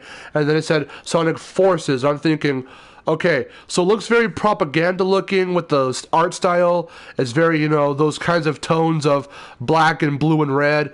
So I'm thinking, well, fuck, are they going to pull like some kind of Captain America Civil War and make good guys and bad guys have to team up, or make good guys question their fucking allegiance? And like, I thought they were going to do some really cool shit with swapping sides and the different forces of good and evil. No, you're running around, it's like Generations, you're collecting rings. They brought back Chaos. They brought back one of the fuckers from Lost World, and now you can create your own custom characters. And I was like, whoa, missed opportunity. Huge missed opportunity to really make the plot impactful with the gameplay and really make a cool Sonic game. That's how I'm not fucking into it anymore. It's just, but they push it. It's so big. It's the newest thing. They fucking brought Green Hill Zone back. It's like, stop being lazy. That's my take on it. Yeah, Zach says, I say Forces is Sonic fan fantasies. That's basically what it is. But they're trying to be like, well, it's brand new though, and it's brand this, and it's... No, it's not the biggest Sonic game. No, it's not. It's a return to form, yeah, probably, sure. But it's not fucking... It's not enticing. It's not fun. It doesn't look fun. Plus, holy crap, all the reviews. Fucking... While Mario's over here... Open world, brand new ideas. Yes, there were some return to forms, but they were integrated well with the new shit. Sonic Forces, oh god, the reviews before the game came out, those who got review copies and early copies and whatever the fuck else were like, yeah, it's not that great. And now after the fact that it's out, people are still saying, yeah, it's not that great. Fucking... I'll say I told you so, but I kinda told you so. I don't know. Alright, see you, Matt. Thanks for sticking around, getting rid of trolls. They haven't been here for a while. Hopefully I didn't jinx it. Oh, man. I mean, to be fair, Roy says, Sonic Mania is the Sonic 4 everyone wanted, since actual Sonic 4 sucked. Yeah. And I don't know why. Why did Sonic 4 suck with people, with fans? Because I played a little bit of it, of episode 1 back in the day, and again I said to myself, okay, this is Sonic, what the fuck ever. Like, I personally was like, okay, whatever. But people were really, like, fans were really like, oh, this is just fucking trying to... I don't get it.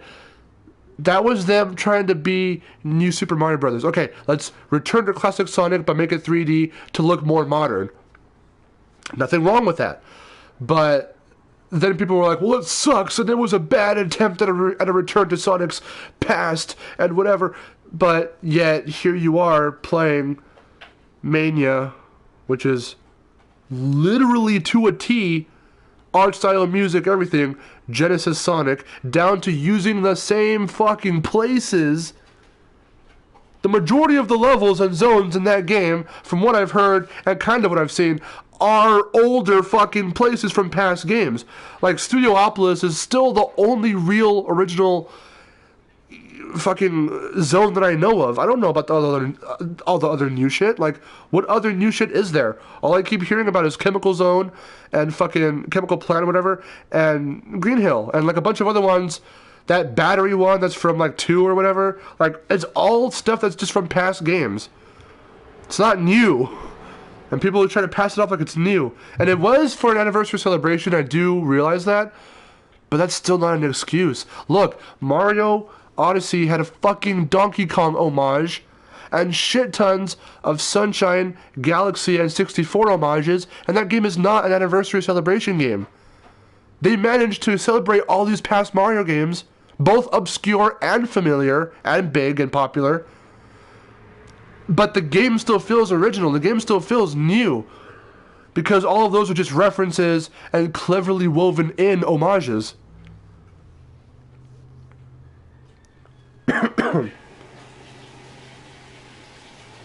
But Mania and Forces literally do not at all hide the fact that they're borrowing shit from past games. The edgy tone, the ability to make a custom character, what the fuck is up with the Infinite anyway? Like, I have no idea who the fuck that is. I mean, I know he's original, but like, I don't know why I don't know.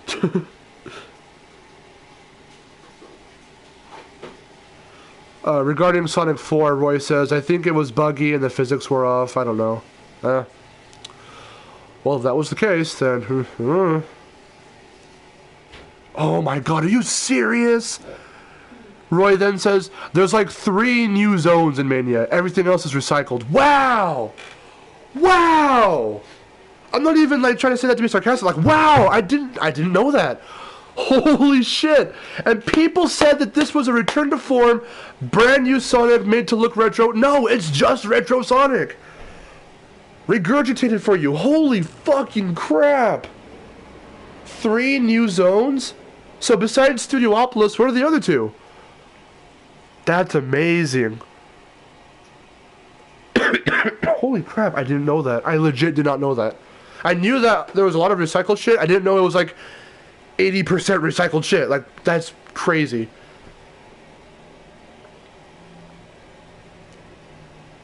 See, that proves that Sonic cannot move on. Why are we talking about Sonic in the Crash stream? Anyway, but that's what pisses me off about it. It's like Sonic just proved right there that it can't move on. And the fans can't move on. I mean, sure, you can try original ideas, but you gotta really make sure that they... see, now that's something that I can't prove off the bat, because Mario did it too, but people liked it. That's the weird part. Because my whole thing is, okay, Sonic is about running and going through rings. So once you try something that's way too crazy that doesn't feel like Sonic, it's not Sonic anymore. Yeah, but Mario did the same thing. Mario is running and jumping and fucking collecting coins. But then 64 is about jumping through paintings. Sunshine is about, you know, cleaning tropical islands. Galaxy is about traveling through space. Odyssey is about traveling through different worlds. And capturing stuff with your hat. So it's like, they tried new ideas. It's just that somehow they made it fun. Sonic, the ideas, people make fun of the ideas. Oh, he's a fucking werehog. Oh, what the fuck were they thinking? Oh, look, now he's fucking holding a sword. He's in the ancient times. What the fuck is this shit? Now he's an Arabian. He's got the ring on his finger. Oh, what is that shit about? Like, people just make fun of the concepts.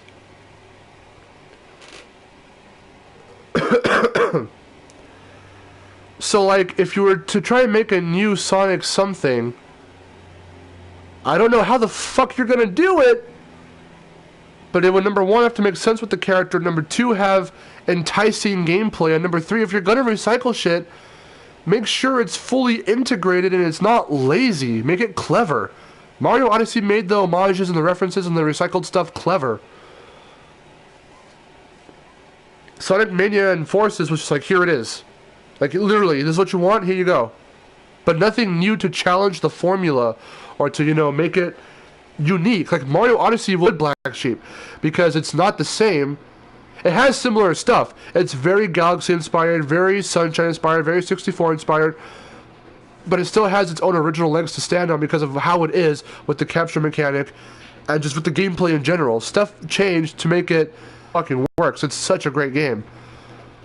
But all I see from Forces is, okay, custom character, that's the original thing, but yeah, congratulations. Now you didn't integrate it to to where, first off, why did you have to do it in a main Sonic game? Like, it's a main fucking Secret Rings, Black Knight, Unleashed, Colors, Mania. Like, Mania's there, you know?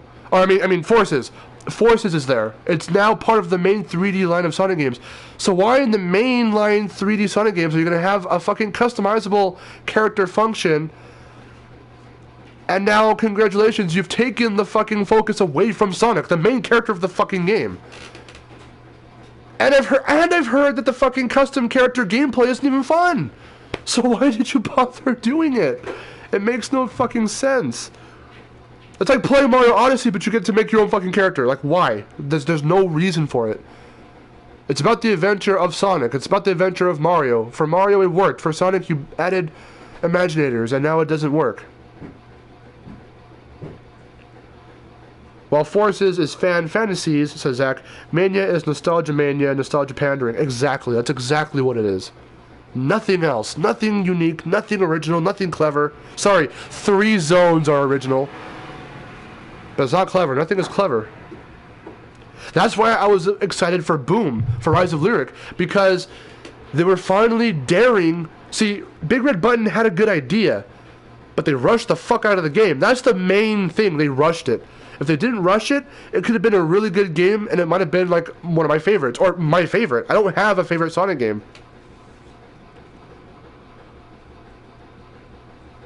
Josh Gaming's here! What's up? Are you a mod? You are... I didn't make you a mod? We're gonna fucking change that right now. Boom. You're a mod. How did I not do that? So many dudes are mods now. Congratulations. So, Josh, we were talking about... This is supposed to be the Comeback Saga Q&A video, and we did get some Q&A stuff out of the way, and we're still going to go on for some time, but we've been talking about Sonic, and... you can see in the comments where we're at right now. If you realize in the video, in the stream right now, that the chat isn't moving, it's because we had a lot of fucking trolls and spammers. So I had to take off the live chat and then I put it back on. But now it's not going to move the chat on screen. So that's frozen. But the chat here will keep moving. I'll just have to reference people by name and what they asked, the questions that they asked. The power. Don't abuse it now. I got rules in the description. But anyway, so yeah, we were talking about Sonic and how, you know, Forces of Mania, same old stuff.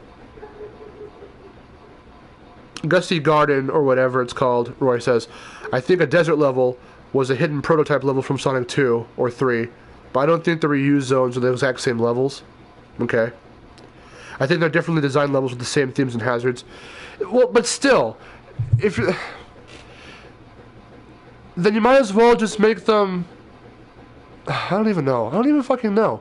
If you're going to make different levels out of the same assets and... Because a lot of other games have done that. Odyssey does it. Going far back, Crash did it. You know, you have pairs of 2s or 3s of the same kinds of levels with the same aesthetics. But in the realm of what Sonic Mania is supposed to be, when you do that, it still feels lazy. Because you're not coming up with entirely new shit. You're still using recycled assets and ideas and levels and enemies and stuff, you know?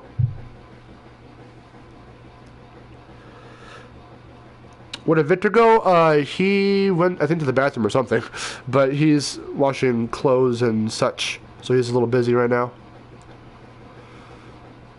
But again, if you have any Comeback Saga related questions, let me know. Did you guys watch the video? What did you think of the video? Because you can't comment on that video. So this is the time to comment your comments about the video, what you thought of it. Did you think it was good? Did you think it dragged on too long? Did I make my points clear enough? Do you agree or not agree with my points? What are you kind of expecting from part 2 and 3? Because part 2, the voiceover is already done with the editing, but now I'm starting to get footage and pictures and video clips and stuff. So that's what I'm focusing on right now. What do you think is more likely to happen? Oh, wait, hold on. Josh says, I feel like Forces could have been much better. It's not awful, just not up to its potential. Exactly, yeah. So, I mean, I might still have my opinions on whatever. If I ever, which I don't know. Victor expressed interest in playing it. Forces, not Mania. If he were to ever get the game, I told him you can go ahead and stream it. So we'll see if that ever happens. I'm not buying it. He has to buy it with his own money. I'm not buying that shit. But we'll see about that. But yeah, like I just think it's like whatever. I already knew it was going to be whatever. People didn't believe me, and yeah, people are saying it's whatever. Okay, so Roy said, what do you think is more likely to happen? Yeah, Matt, we're still here. I thought you left. Roy says, what do you think is more likely to happen? CTR remastered or a new Crash game? I think a new Crash game. I would still want a CTR remaster to happen, just not right now, because it would be too many remasters at one time. We already have this trilogy. It's fun as it is. It's great. Time to focus on something new that can really, you know, keep him going and give him the original legs to stand on like Mario does. You know, Mario Odyssey acknowledges a lot of the, you know, past adventures and past games, but it's still its own original thing. So if we got a Crash game that did the same thing, it would be the best thing for fans, those who are very particular, and those like us who just will enjoy whatever it is because we're open-minded. So for us, we'll get, you know, a blast out of it. And then for those who want to see, you know, a new game acknowledge an old game for whatever the fuck reason, but they do it, they'll still have their fix, you know?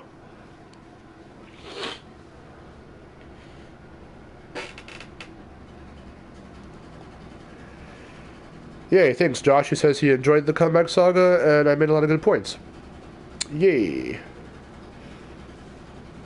Yeah, part 1 is about defending Insane Trilogy from all the crap that's been talked about it. Part 2 is about the future of Crash, the different types of things that could possibly happen for the future, and what should happen to make sure that he secured a good future. And then part 3 is about the Spyro comeback. Like, will we see Spyro the Dragon as a character, as a franchise, like, really return and not just be stuck to just Skylanders.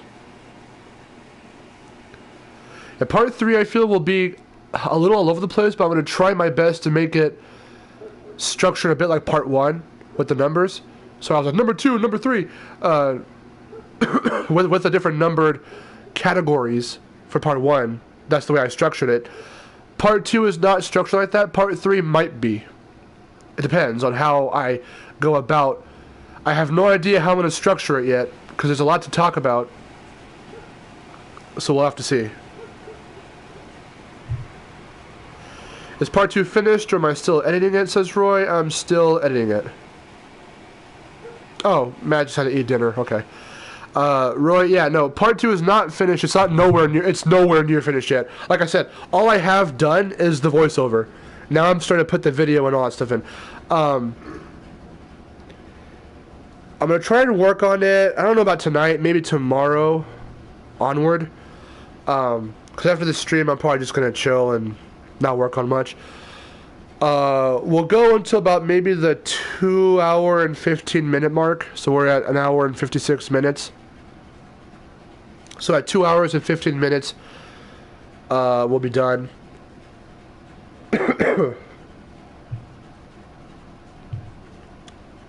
Thanks for sharing the stream, Jash. Yeah, so I love how people keep thinking it's going to be controversial. It's only as controversial as you make it out to be, as you perceive it. So if you yourself personally believe, oh shit, well part 3 was, I'm offended, I don't think Spyro should come back, I think you're wrong. Like, sorry you can't comment that because I disabled the comments, but that's your prerogative, that's your fucking opinion. If you thought it was that controversial, then, I mean, then you thought it was that controversial. I don't think any of these parts, I don't think the saga is controversial. I just think it's something that needs to be said because no one else is saying it. And those that are saying it don't get their voices heard that much. Not that mine will either, like, be, like, heard throughout the fucking internet, but at least it's there to provide some fucking insight as to how the two franchises are being perceived by casuals that aren't fans, by fans, and by critics. The stuff that people are saying about it, what I agree and don't agree with, and then explaining why I agree and don't agree with certain things that people are saying.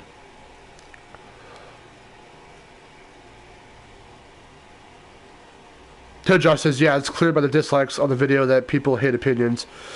Yeah, I don't know. Although I think at this point, I think it should have more likes than dislikes. I know it's almost had 200 views, so it's gained a little bit of traction. But, yeah.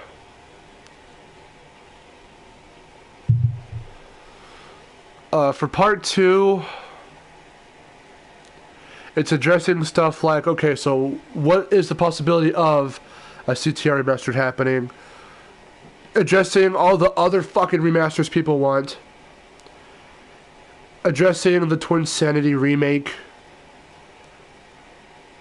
Addressing a reboot. The reboot, CTR remastered and the reboot are like the biggest points of the video.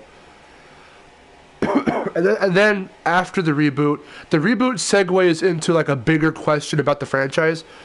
But I'm not going to talk about that because you have to just watch in order to be like, oh shit, yeah, you got to kind of start thinking about this kind of stuff for the betterment of the franchise, not for the fact of, well, I think it should happen, and if it doesn't happen, well, fuck you. Like, no, there's bigger questions for this franchise to ask here, and no one's asked it, so I'm going to ask it because it needs to be put out there.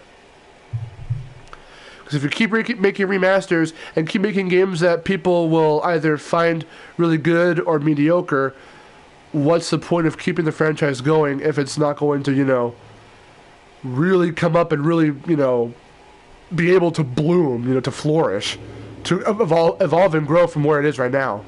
If that can't happen, there's no reason to keep the franchise alive. That's basically something I address in the video too.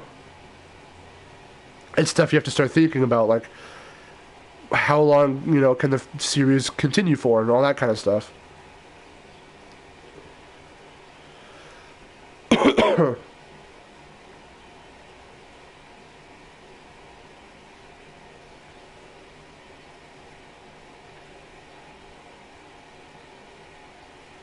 Sure, what's happening? Oh god, someone left. I don't know who it was. Zach left. Oh, Zach. Zach's gonna go watch Victor. Alright, not my brother, but Voice Legend. Oh, it has way more dislikes than likes. Okay, well, whatever.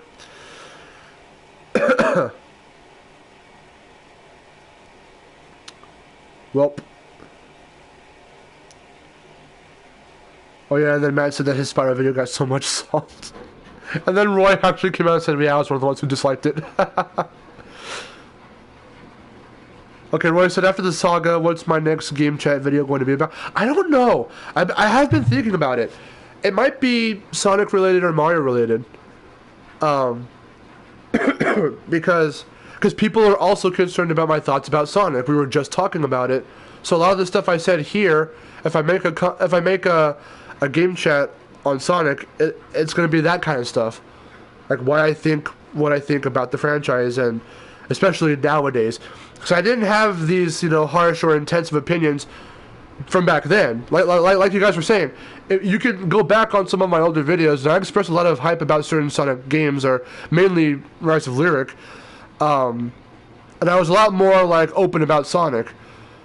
But because of how it's being treated now, and how people just don't see the kinds of stuff about, like, they're just playing it and not thinking of these bigger things, it's like, okay, but even the fact that Sega keeps pushing it as the big stuff, this is big, and this is his comeback, and it's big, and it's like, no, it's not, because when you play it, people still say it's mediocre, so, like, what the fuck are you doing with this franchise? So it's going to be stuff like that I'll be addressing, if I decide to do that. So we might see some kind of a Sonic game chat. We might see I want to do a Mario game chat, definitely, because I want to talk about Odyssey and stuff like that. So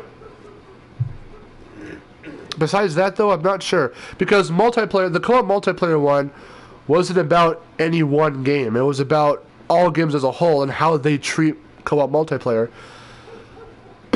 So I might want to return to something like that. But I have no real other opinions on other aspects like that. I would have to really think about or play, because playing the games with those, like playing Rise of Lyric, playing Lego Batman, because I only played Lego Batman once with Wes. We were going to do it for either his channel or for Vid Games, but it never took off because the footage got all fucked up and corrupted. But when I played Lego Batman, I was like, oh god, that co-op idea is fucking cool. And that was what stuck with me. I haven't played that game since, and if it wasn't for the co-op, I wouldn't have remembered that game. But I'm glad that I played it, and I'm glad that I experienced the co-op in it, because that's what stood out to me, was that the co-op. It was really cool and unique. I never saw that anywhere else. So see what a good game aspect can do, or see what, good game design in general can do. Just having, not the characters, or the fucking story, or the fucking music, even just having good design aspects can make a game timeless or make it memorable. Because I wouldn't have given a second thought to Lego Batman 2 if it weren't for the co-op. The co-op, the way it was designed, was really cool. So when I addressed it in the Comeback Saga, it was because I remembered it from back then, and it had a really good concept going for it that unfortunately no other real games, even in the Lego series itself, really did, from what I've seen. So I mean, if I have an idea for a cool co-op game, and I would want to return to a concept like that, like have two characters on screen at the same time, sharing the screen, but when you go off, you're not limited to the screen. You can go off, and a split screen will fade into existence, and you can have, then it becomes split screen. Like, that's awesome. It allows for freedom of movement.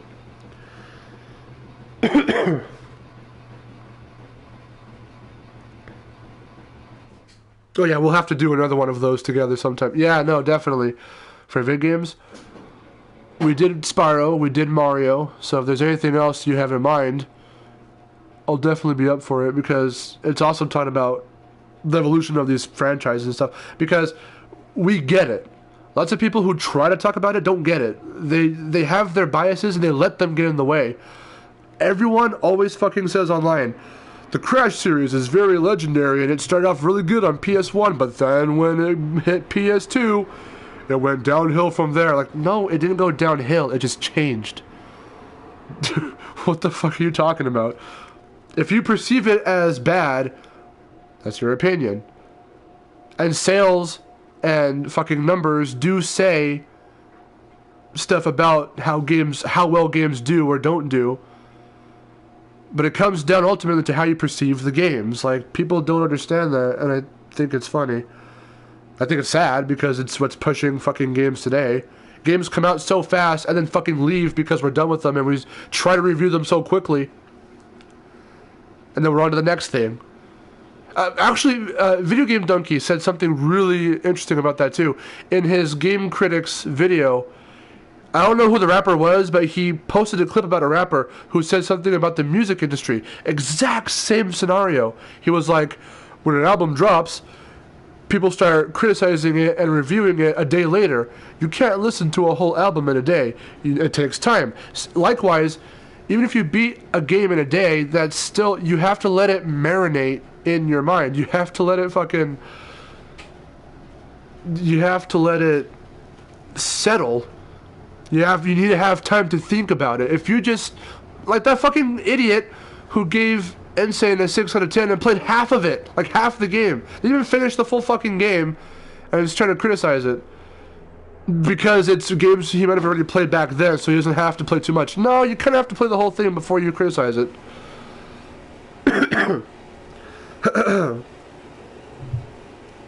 But yeah. Which Lego Batman? Lego Batman 2. Yeah.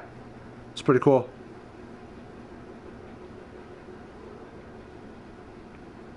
I mean, yeah. Roy says, well, some game critics get games days early or a week early. Well, sure.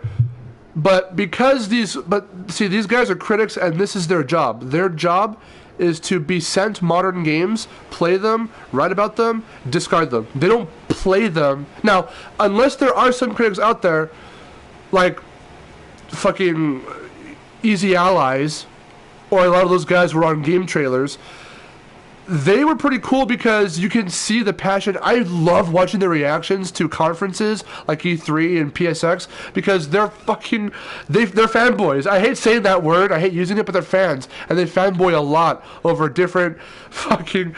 I love their reaction to Final Fantasy VII Remake. I love their reaction to Resident Evil 7 because it's passion. You can tell that, you know, they're passionate about it. And when they talk about it, they have their discussions in their podcasts. They've got the experience. They've played all the games all the way through, so they know what they're talking about. So when they review shit or critique shit, it's through experience. They know what they're talking about. Other critics like IGN and GameSpot and fucking... They only play what they need to in the allotted time that they're given. And with those critics, it's multiple people doing multiple things in that job to push the product out and then move on to the next thing. Because Donkey also said that. You could have one guy write the script for the video, have another... it could be one guy with the thoughts, someone else has to translate those thoughts into a script, then you have to fucking get the guy to do the voiceover, and then whoever's playing is for the fucking B-roll footage, for the footage, that's probably someone else. So a team is coming together to make one product, but no one person is coming up to say, these are my thoughts. So in general, you're getting the thoughts of the company, but it's scrambled. It's not any one person. When you watch AVGN or Angry Joe or Cat Icarus or Peanut Butter Gamer or Pro Jared, you know exactly who it's coming from because it's just them. They write this. They have the thoughts and opinions. They write the scripts. They do their VO. Like me too. I do my scripts. I do my VO. You know what to expect from me when I throw my opinions out because I've played the games to certain extents, so I've gotten feels for them and all of that. That's why like I can't review a Sonic game because I've never beaten one all the way through. I just have my thoughts from what I've seen and from what I've experienced. And that can change if I decide to beat a game, or maybe it won't. Maybe they'll get more intense because I beat it and it was hell beating it, or something, you know? But that's why I don't trust... That's why I don't watch... I hate watching...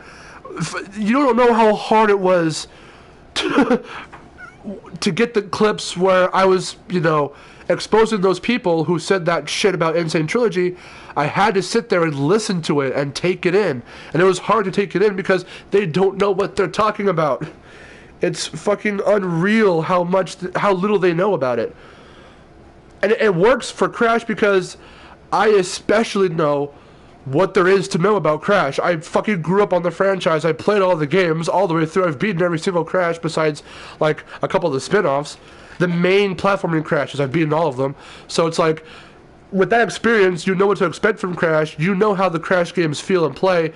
When this came out, I had to get used to how they felt for playing them. But once I knew, it's like I knew how to come at it from experience. Everyone else who would critique it would just critique it as is and be like, well, it sucks because it's poor depth perception and the jumping is bullshit. And it's like, no, you just don't know how to get used to the controls of the game and the physics. Once you learn, it's not hard.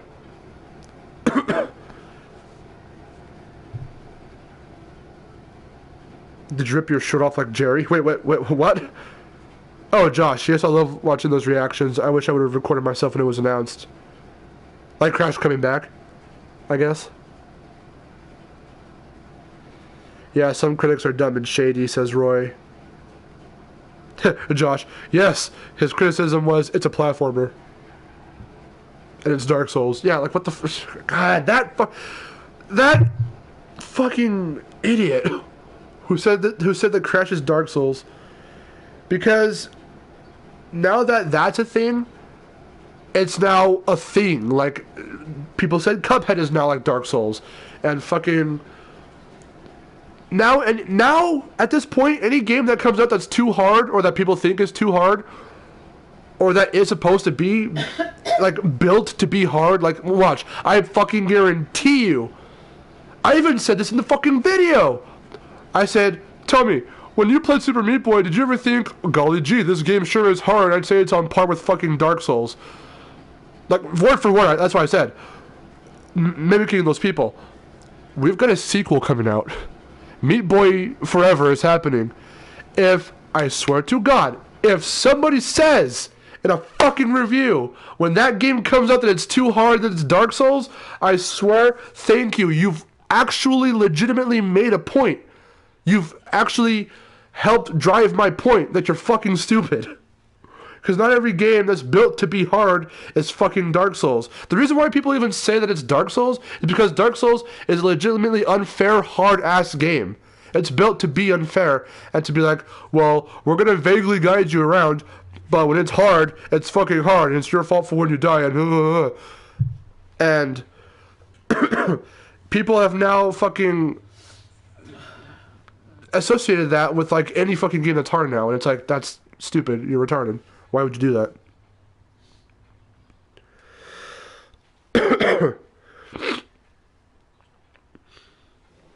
Oh, Roy says, since I have you here, my advice for the Destroy All Humans franchise, play 1 and 2, but don't worry about the other ones. He says, if you can only play one game, play 2.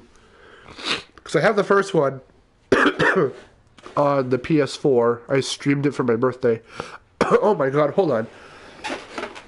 I have to go blow my nose. Hold on.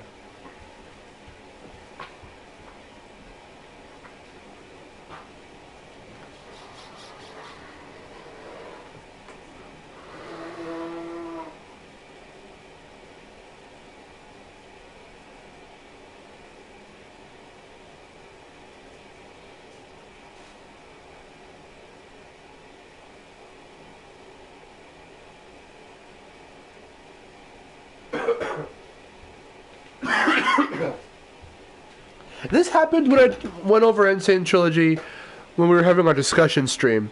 I remember that. I was really stuffed up. And I'm still stuffed up. And watch, in like another 5 or so days when I finally get better and I'm not coughing and I don't have my stuffy nose anymore, I'm going to watch this back and I'm going to be pissed with myself because I decided to do this now while I sound the way I do and not wait until I sounded better.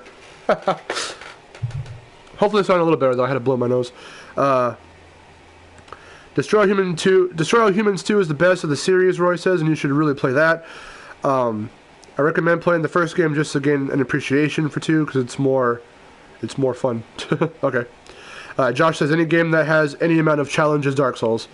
There was one article I read was gamers don't want a challenge. They want to beat the game quickly and move on to the next. That's exactly... Yeah, and this is that's garbage. Yeah, that's what I'm saying. When critics get stuff early, that's their job, is to play this game, write about it, and then boom, on to the next game. That's how it is. And you can't, even if you can sit there for your job, if it's your job to beat a game in a day and then write about it, if you're going to write about a game like that and beat it in a day and then write about it immediately afterwards, make it vague as shit. Because you're going to need more time to play the damn game to really get into specifics about why things are the way they are and why you think they are the way they are from your opinions, if something's good or something's bad. You can't fucking... It's like trying to eat a fucking burger in like 5 minutes and then trying to be like, okay, well, here's what I thought of that burger. Like, it's good. Okay, what makes it good? I don't know. Give me that steak now. That's my next thing I'm moving on to. Like... to be like, okay, well, this is what I like about it. Don't you like my fucking stupid ass analogies? Because my analogy in the Comeback Saga was, well, you can't knit a scarf the first try. It's going to take multiple times of fucking up before you can even get halfway done. Or you could just be born a fucking miracle and do it like super fast and know how to do it right away. But it takes time. That analogy is actually very similar to this one. Stuff like that takes time. You can't just be like, well, shit, well, fuck you, well, fuck this, like, and you just played for like 5 minutes. Like, you really have to keep trying. Same thing with the glitches. Like, the glitches, for those glitches that can still kind of be fixed if you try and fuck with the game a little bit, it's like, try and fuck with the game to make sure, you know, you can prevent the glitches from happening. Because that's a thing that can happen. You can prevent fucking glitches by trying to fix your game. But if you're not going to try and fix your game and just try and make it resolve itself, like, that's not going to work. And then on top of it, to call it bad because it can't fix itself, like, that's dumb. Yeah, Josh says exactly. You don't even get time to enjoy it. Yeah, Matt, we can see your comments. Sorry that I haven't been addressing them. I've been addressing other comments. He says, are you ready for 2018? Yeah, I know you're excited for 2018 because it's Sky 7. We know this already, Matt. But I'm excited for 2018 because I want to see what for Spyro happens, if anything. Because lots of 1998 games will turn 20. So Spyro's there, Medieval's there, even Crash 3 is there. So Crash 3 will turn 20 next year. So I just want to see I want to see any other cool game announcements that end up happening. Updates on, you know, Spider-Man, Last of Us 2, God of War, Shadow of the Colossus, PS4. Like, I want to see that stuff. So I'm ready. Roy says, I mean, to be fair, I do kind of fit that mold. But I do beat games like Cuphead and Rayman, so I'm not a pussy.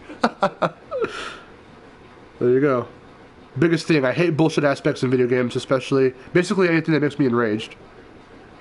I mean, that's the thing. And see, that's very subjective. That's a subjective thing. Because what might make you mad might not make someone else mad. Case in point, and I mentioned this in the Comeback Saga. See how this all comes back to the Comeback Saga? I addressed this shit, people. I addressed this stuff. Aspects in games that might make someone mad, or a majority of people mad, might make a minority of people, or just one person, not mad. The reason why Vicarious Visions changed the box count mechanic and the save mechanic for this game is because, one, virtually didn't have it. But to me, I was fine with it because I grew up. Like, I'm talking, literally, this was my first game ever, and I kept playing it, so I learned. And this was just how I knew this game to be. So I'm fine with it. I don't have problems with it. The fact that you have to... Sometimes, I still get this. When I play the Insane Trilogy version of Crash 1 and I die... I don't accidentally restart, but I think in my head, shit, I have to restart. Because I'm used to restarting, because the box count doesn't save in the original Crash 1. I'm just used to it. And I'm fine with that. If I have to start over, so be it. Because I'm not a little fucking whiny bitch. I'm not going to be like, well, fuck, god damn it, I have to start the whole damn level over again. This is stupid, this is bullshit. Like, no. If I keep doing it over and over and over and over, then probably. But, I mean, that's where the rage comes in. But... no, when I take the time to appreciate it as a gamer, it's like, yeah, I appreciate the challenge because it's badass. It's like, no, motherfucker, we're not gonna let you go that easily. If you're gonna break the crates casually just to get the Wumpa Fruit to rack up lives, there you go. You're being entertained. You're having stuff to do as you run through the levels. But if you want the challenge to master the levels and break all the boxes without dying, it's a challenge. But it's a welcome challenge because it's not in your face, and you learn by doing, and the game teaches it to you like in the first fucking 3 seconds of the game. So it's not a new concept, it's not anything that's, oh, fucking wacky and weird and last minute that you have to do. The games are easy to get into, easy to beat, hard to master. That's what games are supposed to be, that's what they were back in the day, so it's like, keep that up, good. Don't give the player all these fucking tutorial-ass bullshit things. Present it cleverly and let us run around and do what we have to do. Like, that's what games need to be about. But anyway, let's see. Gex will turn 20 also, so Jerry is probably very excited about that. Roy goes, I know, but my heart can't handle my rage. Josh says, I'd at least like release dates for those games for God of War and Days Gone. It's been forever since they were announced. Yeah, definitely. So if they... My guess is that some of those games will pop up super briefly during PSX. Now, I'm aware that they put out a statement saying that PSX will not be traditional this year. They're going to most likely not even have a conference. They'll probably just do a bunch of live streams and showcase certain things, make some small announcements here and there. And it's going to be updates again. So that still does not deter me from hoping that something big gets announced, like something for Spyro or something. We don't know. You know, I'm not gonna get fucking super pissed if they don't show Spyro, show whatever, because it's got a big chance of not happening. I'm just hanging on to the hope that maybe something will happen, you know? So, yeah, we'll see about those other games. Days Gone. Detroit Become Human, I think, got a release date? I think. I'm not sure. They did show it off at Paris Games Week, but I forgot if they gave a release date or not. So, Roy asked if I ever played Gex. No. No, because, it looks very outdated, like, with all the references and shit, and it doesn't look as polished as something like Crash does or whatever. I'll probably give it a chance at some point. I have seen it at Blue Shell, which is where I go to buy retro games and shit.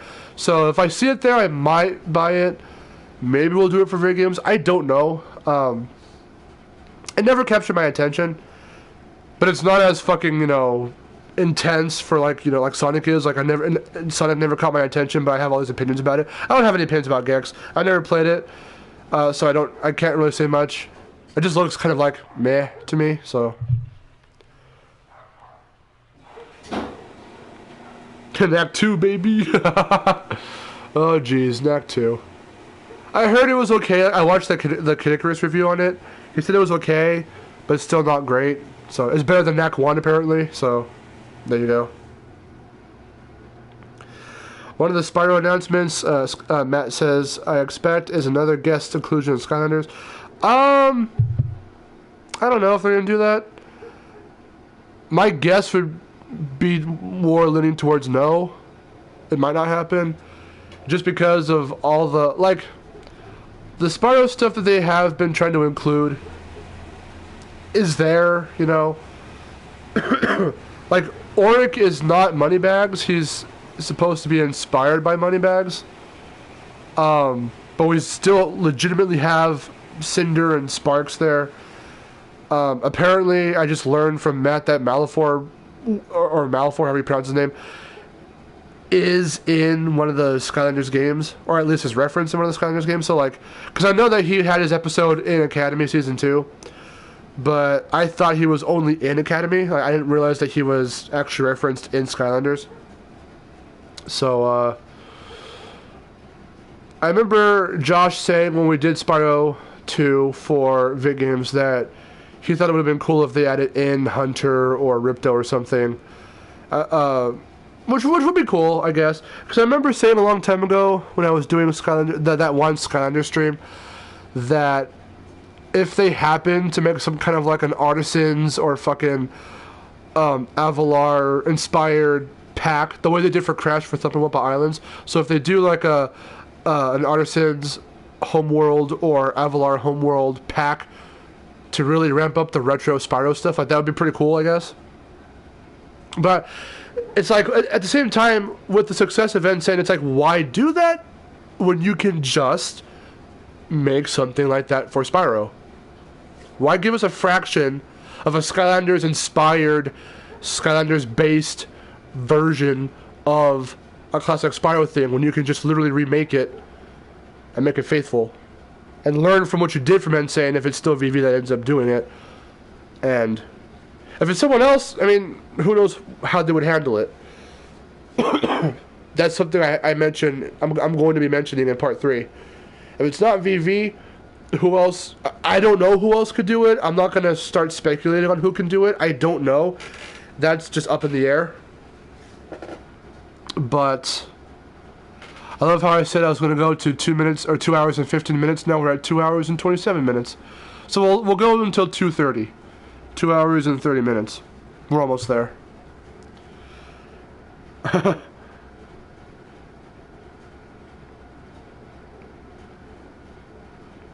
Roy goes, so would you ever want to work on a Gex game? It's a 3D platformer after all. Like a Gex sort of a game. Because, I mean, there's games that I want to work on that I have ideas for. Like, I want to do a couple... There's a couple 3D platformers I had ideas for. One of them, I'm probably not going to do. Because there was an idea I had about, like... For some reason, I guess it was very Whiplash inspired because it was about like a rat in a lab, well, a lab rat, and he escapes and he has like a little snake friend, because the whole joke is that snakes eat rats, but these two are friends. So I had an idea where like the snake was wrapped around the rat's like arm, and you can like shoot him out like a grapple. But then but you can also play as him too in certain scenarios. So like, it was about escaping the laboratory and all that shit. So I had an idea for that, but I might not still do that idea after all.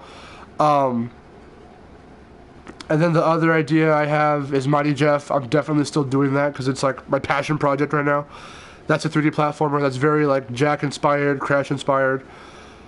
And then I have another one which I'm not going to say yet, but it's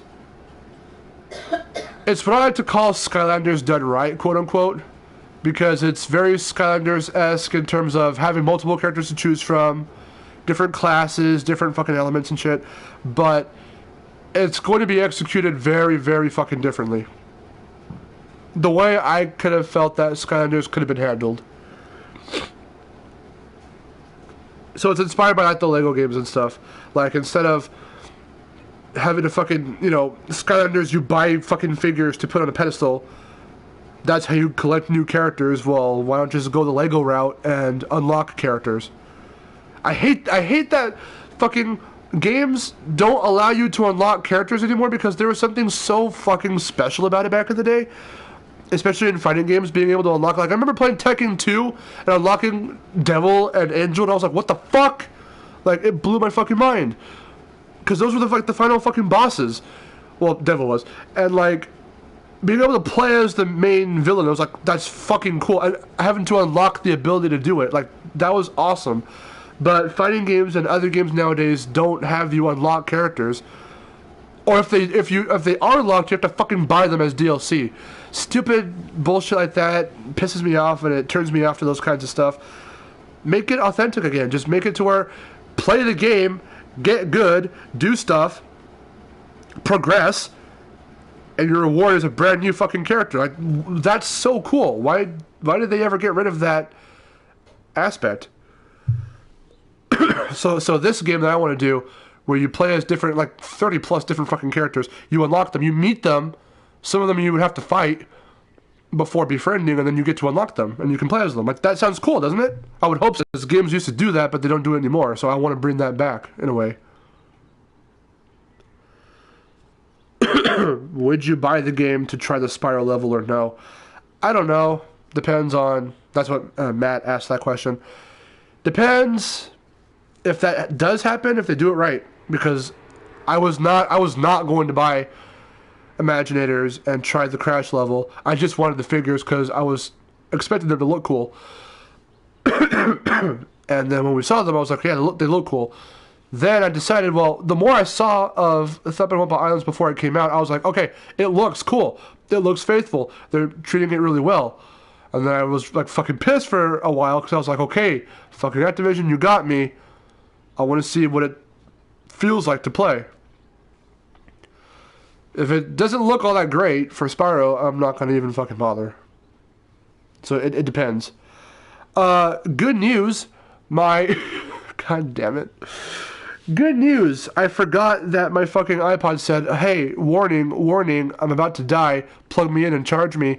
And now it died. And we hit the 2 hour and 31 minute mark. So, thank you guys for your questions and concerns about the Comeback Saga. I will most likely do another stream like this. Hopefully with a lot less fucking trolls. When part 2 hits the channel, I'm going to let part 2 kind of just simmer for about a week or two, and then I'll do another live stream where you can address your concerns or questions about part 2 and my thoughts on the matter. But yeah, I cannot see comments anymore. The comments on the screen are still frozen. Thank you guys for watching. I'm going to end it off right now. If you still want to address concerns at this point, and you still have questions and still have whatever, actually, see, I wanted to do a stream because it's direct feedback from me to you, from you to me. So now what I'll do is this. Announcement time. I'll have a Comeback Saga Q&A video that I'll make. A live action video. I'll be in my room in my typical, pose and position in the room. Go ahead and keep asking questions on Twitter under hashtag ComebackSagaQA. And by the end of the month, or early to mid next month, I'll try to work on a Q&A video, and we'll do that. So, I'm going to end off. Thank you guys for watching and for tuning in. Sorry for all the troll shit and all that dumb bullshit. Hopefully it doesn't happen again. But yeah, I'm Marcelo. I'll see you guys later. Thanks for tuning in and for all the questions and stuff. Keep asking questions on Twitter for the video. And yeah, take care.